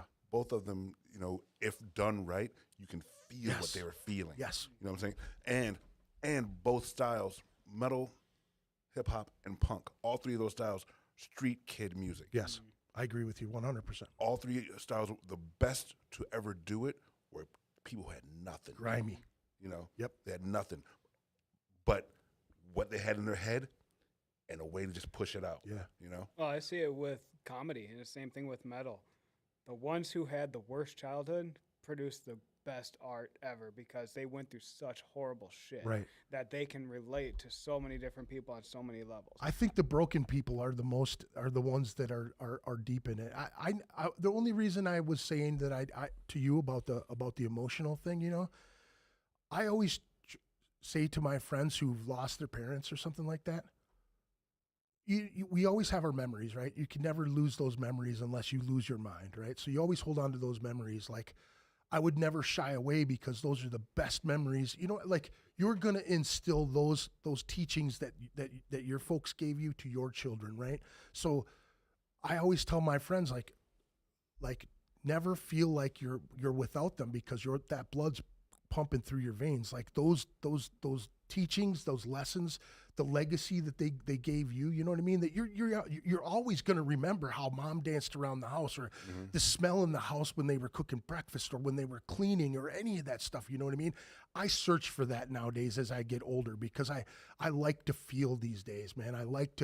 That's why I don't go out as much anymore, man. I can't deal with all the BS around me. I can't listen to the fake. I can't be around the fake people that much anymore, dude. You know, There's way too much of that. The song I was thinking about was "Roll Me Away," and like, even without that bias of like having the memories of my mom and stuff, it's still a good jam to just listen to, and it's hard though, ain't it? you still feel it. Yeah, You feel it. yeah. That's like certain blues songs for me. 'Cause my dad passed 18 years ago, April 1st, and if you're hearing some Bobby Blue Bland, one, my dad had a couple in him, and he was feeling good, you know. Right. But and I connect that with him. Yeah. And so it's sometimes hard to listen to. Yeah. But sometimes I got to listen to it just to connect to my Right. dad again. Right. You know. So I had two friends in the last 6 months that moms passed away. You know what I'm saying? And I called my mom, dude, panicked. You know what I'm saying? I hate going here with people. I know it's a tough spot, and it's one of those things. I just get, like, I had to talk to my mom. You know what I mean? Like, I had to understand, you know, and she just said, hey, nobody's ever ready for it. You know what I'm saying? Right. You just got to be grateful. And today, like, I put a whole thing on Facebook. Like, I had a whole post ready to go. Like, hey, man, you made it through the week. Some of us didn't this week. You know what I'm saying? Like, I just feel grateful to be here, grateful to do this, grateful to have friends, grateful to have the music that I love, grateful to have my children, grateful to have my grandchildren. You know what I'm saying? So I'm just grateful these days, man. That's all I can be, man. That's all we can be, man. You know what I mean? Like, especially with what's going on in the world. As bullshit as social media can be some days, it's posts like that is like, okay, there's a good reason I still have this. Just someone is still trying to uplift people, and it's like, oh, hey, there's a glimmer in this whole sea of darkness. Bro, I never understood. Even in that post today, I was like, hey, you know, life is short. Enjoy the ride, be grateful, and feed the good things in your life. You know what I mean? Because that's what it is either you feed the bad shit and you chase that drama and all that nonsense and the fake and all that, you know, the glimmer of stardom and be, you know, that's what music does to people sometimes. It gives the power to people that never had the power to exploit or to have, you know what I'm saying? Like, to feel good. Like, you know how people can distort it. You know what I'm saying? Like, you get any type of power and people get funky with it. They want to be, you know, I could do this and you can't, you know, whatever. Oh, yeah. I hate it. And instead of being cocky about it, like, romanticize it. Yeah. Enjoy it. Enjoy life more. Don't think, oh, hey, just because my dick may be bigger in my head. I think honestly, man, you know, if, you know, the older I get, the more I want to, like, explain things to people. I feel like that it's the commercial where the insurance guy's walking with him and he sees random people and he's like, hey, you know, when I was 25, I got one. And he's like, they don't want to hear that. that's the old guy I've become, man. You know? The thing with social media, everything's so oversaturated, though. You don't know what is good information. And I had to get off Facebook back when I was going through chemo. Because I bet, man. When you're just sitting there staring at the wall, I was in for 5 days for the week, home for a week, back in for 5 days for 16 weeks or 16 treatments, so 32 weeks. And seeing people bitch and squabble about nothing, it makes you sit there and like, I don't need this anymore. Yeah. I don't need any of it. The only thing I need is my family. Yeah. And when my wife would bring my kids, like, I was a fucking dude bawling my eyes, because it's like, this can go away any minute, any fucking minute. Right. You know, and no, you know, 33 years old going through that. That's somebody who's been through it, folks. Yeah. That's just not, you know, a silly musician talking out of the side of his neck, man. You've been through it, and that's a scary situation. You want to know what one of the chemos was named that I was getting every single week? Red Death. That it was the name of the chemo. Red Death. I was on 6 different chemos. I went through 5 weeks of 5 days a week radiation while going through chemo. Dude, what does that feel like going through your system, man? You feel nothing. Like, you know how, like, you get warm? Do you get you cold? Kind of cold, but imagine you're just in a hallway at like 70-some degrees. That's it. Just nothing. Like, and the worst God, it sounds desolate. That's more haunting than anything. It does, dude. That sounds horrible. I hate saying it because it was like the only people that I had in my life really throughout the whole was the nurses. Yeah, that was the only people I had, and hearing them talk about half the stories, it even made me like, fuck, you know, like. Dude, I had a friend of mine who was in the cancer ward for I think she made it 6 years. Oh, really? And she's seen so many people come and go, and she was just like, after she got out, she's like, how did I do that for so long? Mm-hmm. She's like, I you know, you connect with them, you know, you're trying to help them, and you're connected with them, and man, it's just a crazy thing to go through, man. Yeah, you know, when you're in hell, when you're literally in hell, there ain't nothing else about like. I don't give a fuck about anything, and I will tell anybody to their face if they want to try to start. Like, I looked death in the face and said, "Fuck you." Yeah, you don't mean much to me, dude. No, I will work right through you like nothing. Yeah. You so know, anytime somebody wants to start petty drama, I don't have time for it anymore. Yeah. There is nothing that will get me to get with anybody on any bullshit anymore. It's just not worth it. Yeah. So that's a line in life, man. That's for sure. Yeah. I like I said, man, the older I get, the more I want to learn more things and teach people and like be a positive person in life. As angry as I can be or angry as I get, man, you know, I still want to help people. And that's, I guess, how I've stayed true to myself is just still wanting to help people. Yeah, you know what I'm saying? Honestly, to anybody listening to this, read books.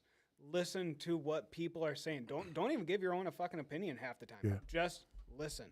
Because when you actually stop and listen and you hear the stories of people, I hate saying it, like me, going through hell, other people have been through worse. Yeah. You know, when you lost your child, when you have lost things that really matter to you, and you listen and put their life in perspective in your own, you will learn all the bullshit in the world does not matter. Yeah.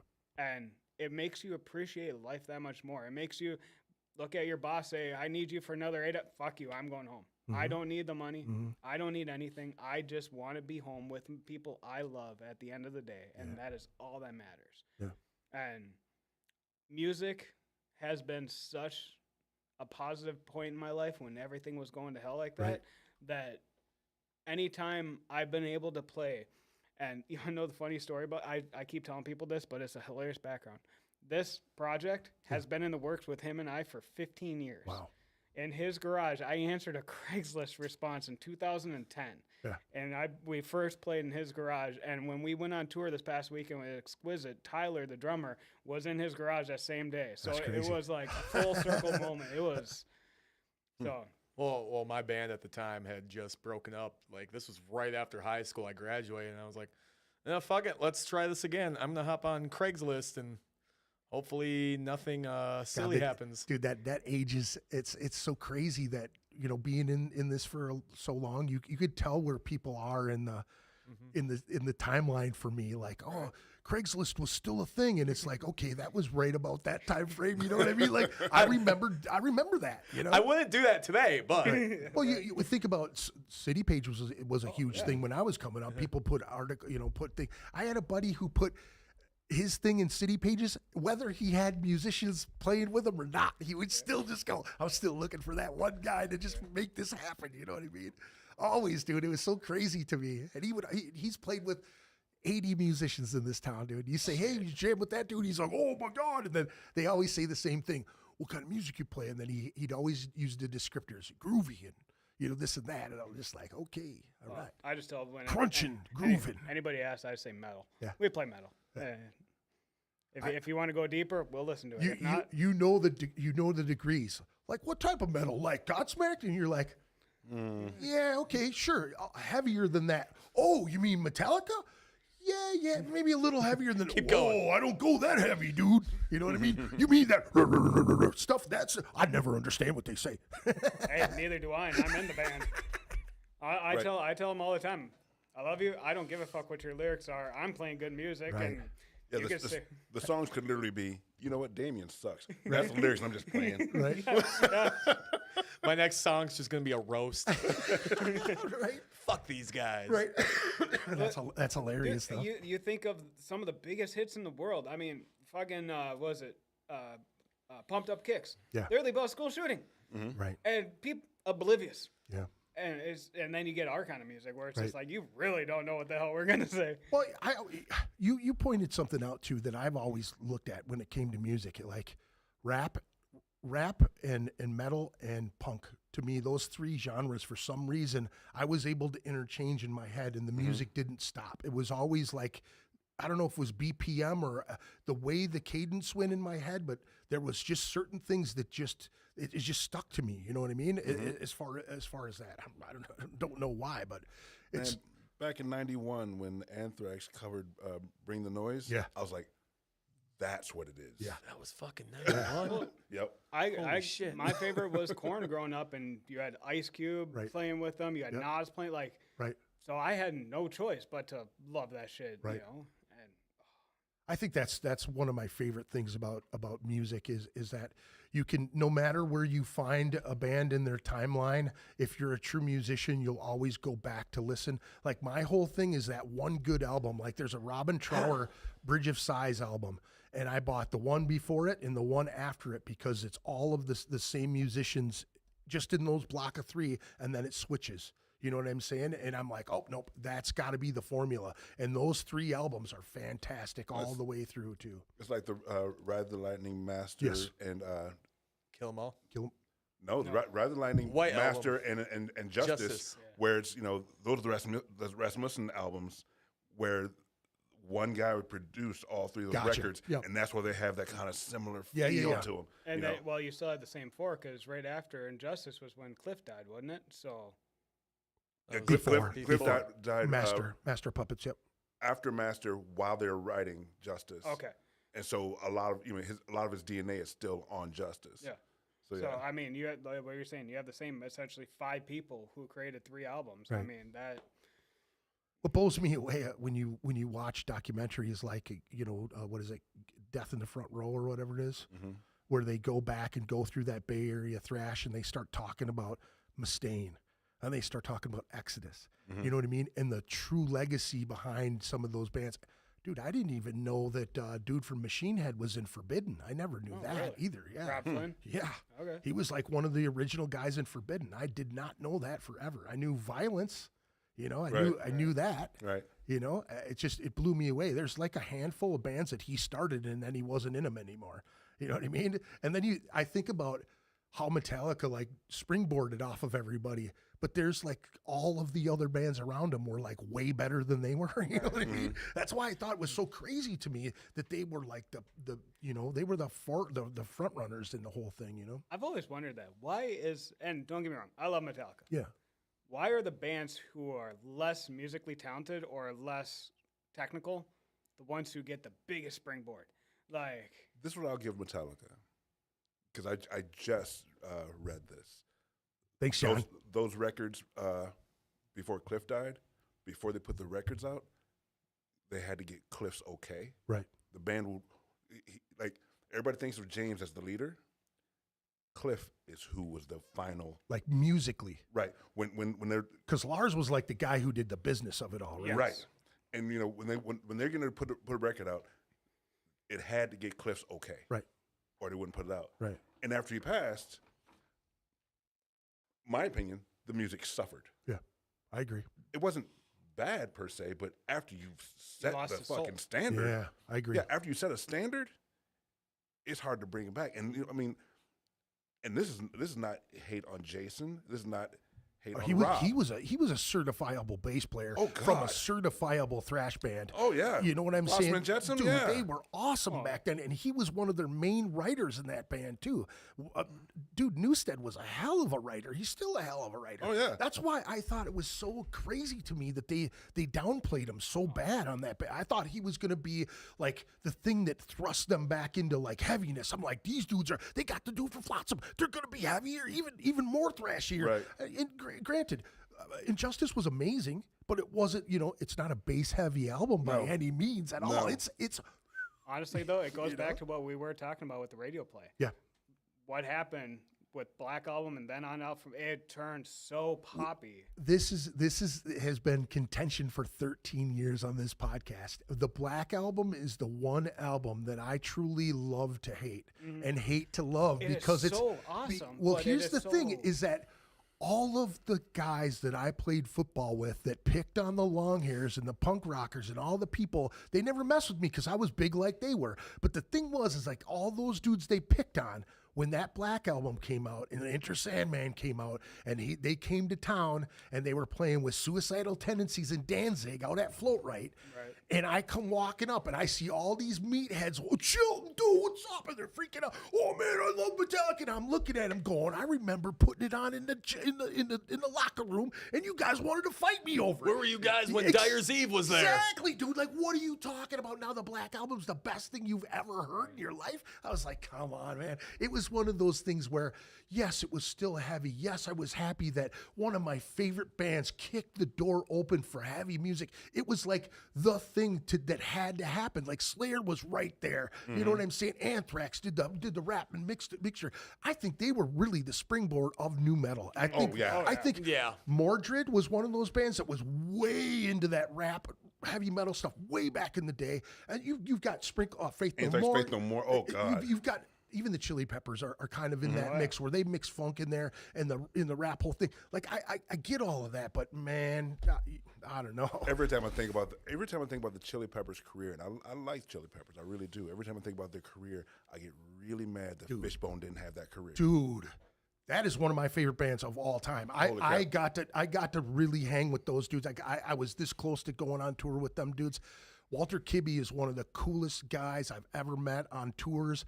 Man, they're beautiful human beings. Fishbone is absolutely amazing. They're a fantastic band, dude. Oh, dude, from Minnesota, the one that I think of, I heard him all the way back in 2003 from a neighbor of ours. He was in the scene back then.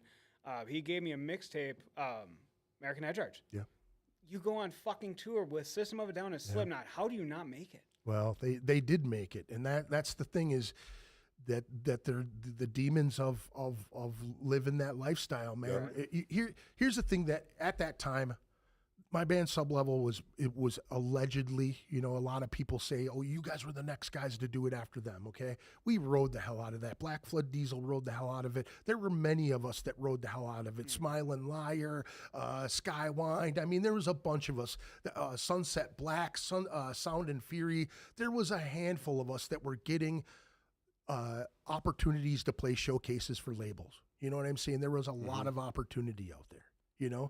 Head Charge got that opportunity, and to be honest with you, man, that was a reason why when I look back at all of the partying and all of the things that I was involved in myself personally, and having a personal friend go out on tour with a band and then coming back and then running into him and not knowing he was in town again and then talking to him about it and talking about how partying's free all the time. Everybody wants to be on your bus. Everybody wants to be the girl that hangs out with the guy in the band, or, oh, I did this, fun thing with the, you know what I mean? This party thing with these people, you know what I'm saying? So it becomes a thing. Now you look at like Alice Cooper and you look at all of those old guys where they had a persona that they became, right? And the booze and the alcohol and all the stuff that they did, all the drugs and everything became their persona. They were able to put it into that category and like keeping it confined. Well, you get like Alice Cooper. He actually has been sober for years. Right. But he lived that life without living it. Well, you got guys like this that met each other in rehab, Right. that have had, crazy history with drugs and alcohol. You know what I mean? And when you get everything for free and you're doing it in dude, they recorded that first album in the Houdini mansion, the same mansion that the Beatles did the White Album in, the same mansion that Blood Sugar Sex Magic, System of a Down, Slayer, Johnny Cash. I mean, all of those guys recorded in that thing. I mean, dude, I had over 20 hours of Art of War. Yeah, I had 20 hours of podcast stuff with Chad, and I lost it all in transition. So there's a lot of stories, dude. We had him in here for 10 hours one night, eating weed suckers and talking, those old stories. But dude, that's the thing, man. That is the story of rock star life right there, man. You see the man on Soft White Underbelly, man. It's one of the saddest things you've ever seen in your life.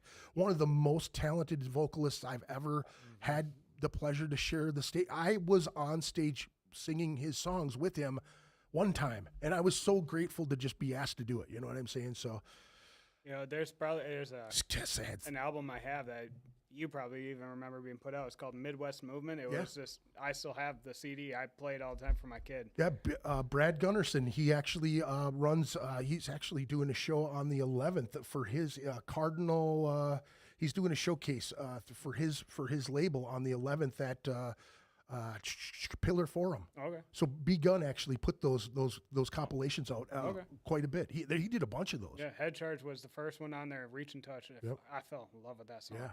I guess I got to get out of here because I got to put that one to bed. All right. Yeah. And that's totally perfect, man. I appreciate you guys coming in. I know it was just like chaos. Everybody had everything going on tonight. It's a Friday. It's such a thing. I just want to say thank you so much for coming to do the show. We got one more tune. It's Ruin, I believe, is the last one. Yeah. Do you guys, you want to talk about that one real quick and then we'll get out of here? That's the punk track. Yeah, that's the punk track. I wrote the lyrics to that song about the it's another one that's about the I'll just be kind of out front with it. The red pill influence that's going on with the whole Hey, yeah. This group of people sucks. This group of people sucks, and this group of people's doing absolutely nothing wrong. But hey, you can't be mad at me because here's an obscure fucking Bible verse. Right. That drum track for that I stole from a song I wrote previous about 15 years ago. Not quite that long, about 12 years ago. And just, I don't know, that shit pisses me off. Like, it goes back to our conversation earlier of just, like, be your genuine self. Yeah. Don't be an asshole. And I hate you if you're not that way. I appreciate that, dude, so much. All right, man. Thank you guys for tuning in. I appreciate y'all for doing that. Thanks for joining me in the chat. I'm sorry if I didn't get to your questions. He said murder in the front row. I was close. But thanks guys. I appreciate it. When you guys release some more stuff, make sure you get a hold of me. I wanted to get this one. Don't forget, they got a show May 7th, Thursday at the Zen Arcade stage. It is Thursday Terror Blood War. What was this one? Something Portal? Pain Portal. Psychedelic in Inaforethought. On Inaforethought. Yeah. 7 p.m., $10 cover, hook and ladder. Be there or be square. And we're going to pound out this last tune and we're going to get out of here. Thank y'all. Come back Friday. We'll do this again. Peace out. Thank you.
Ritual Madness Podcast. Ritual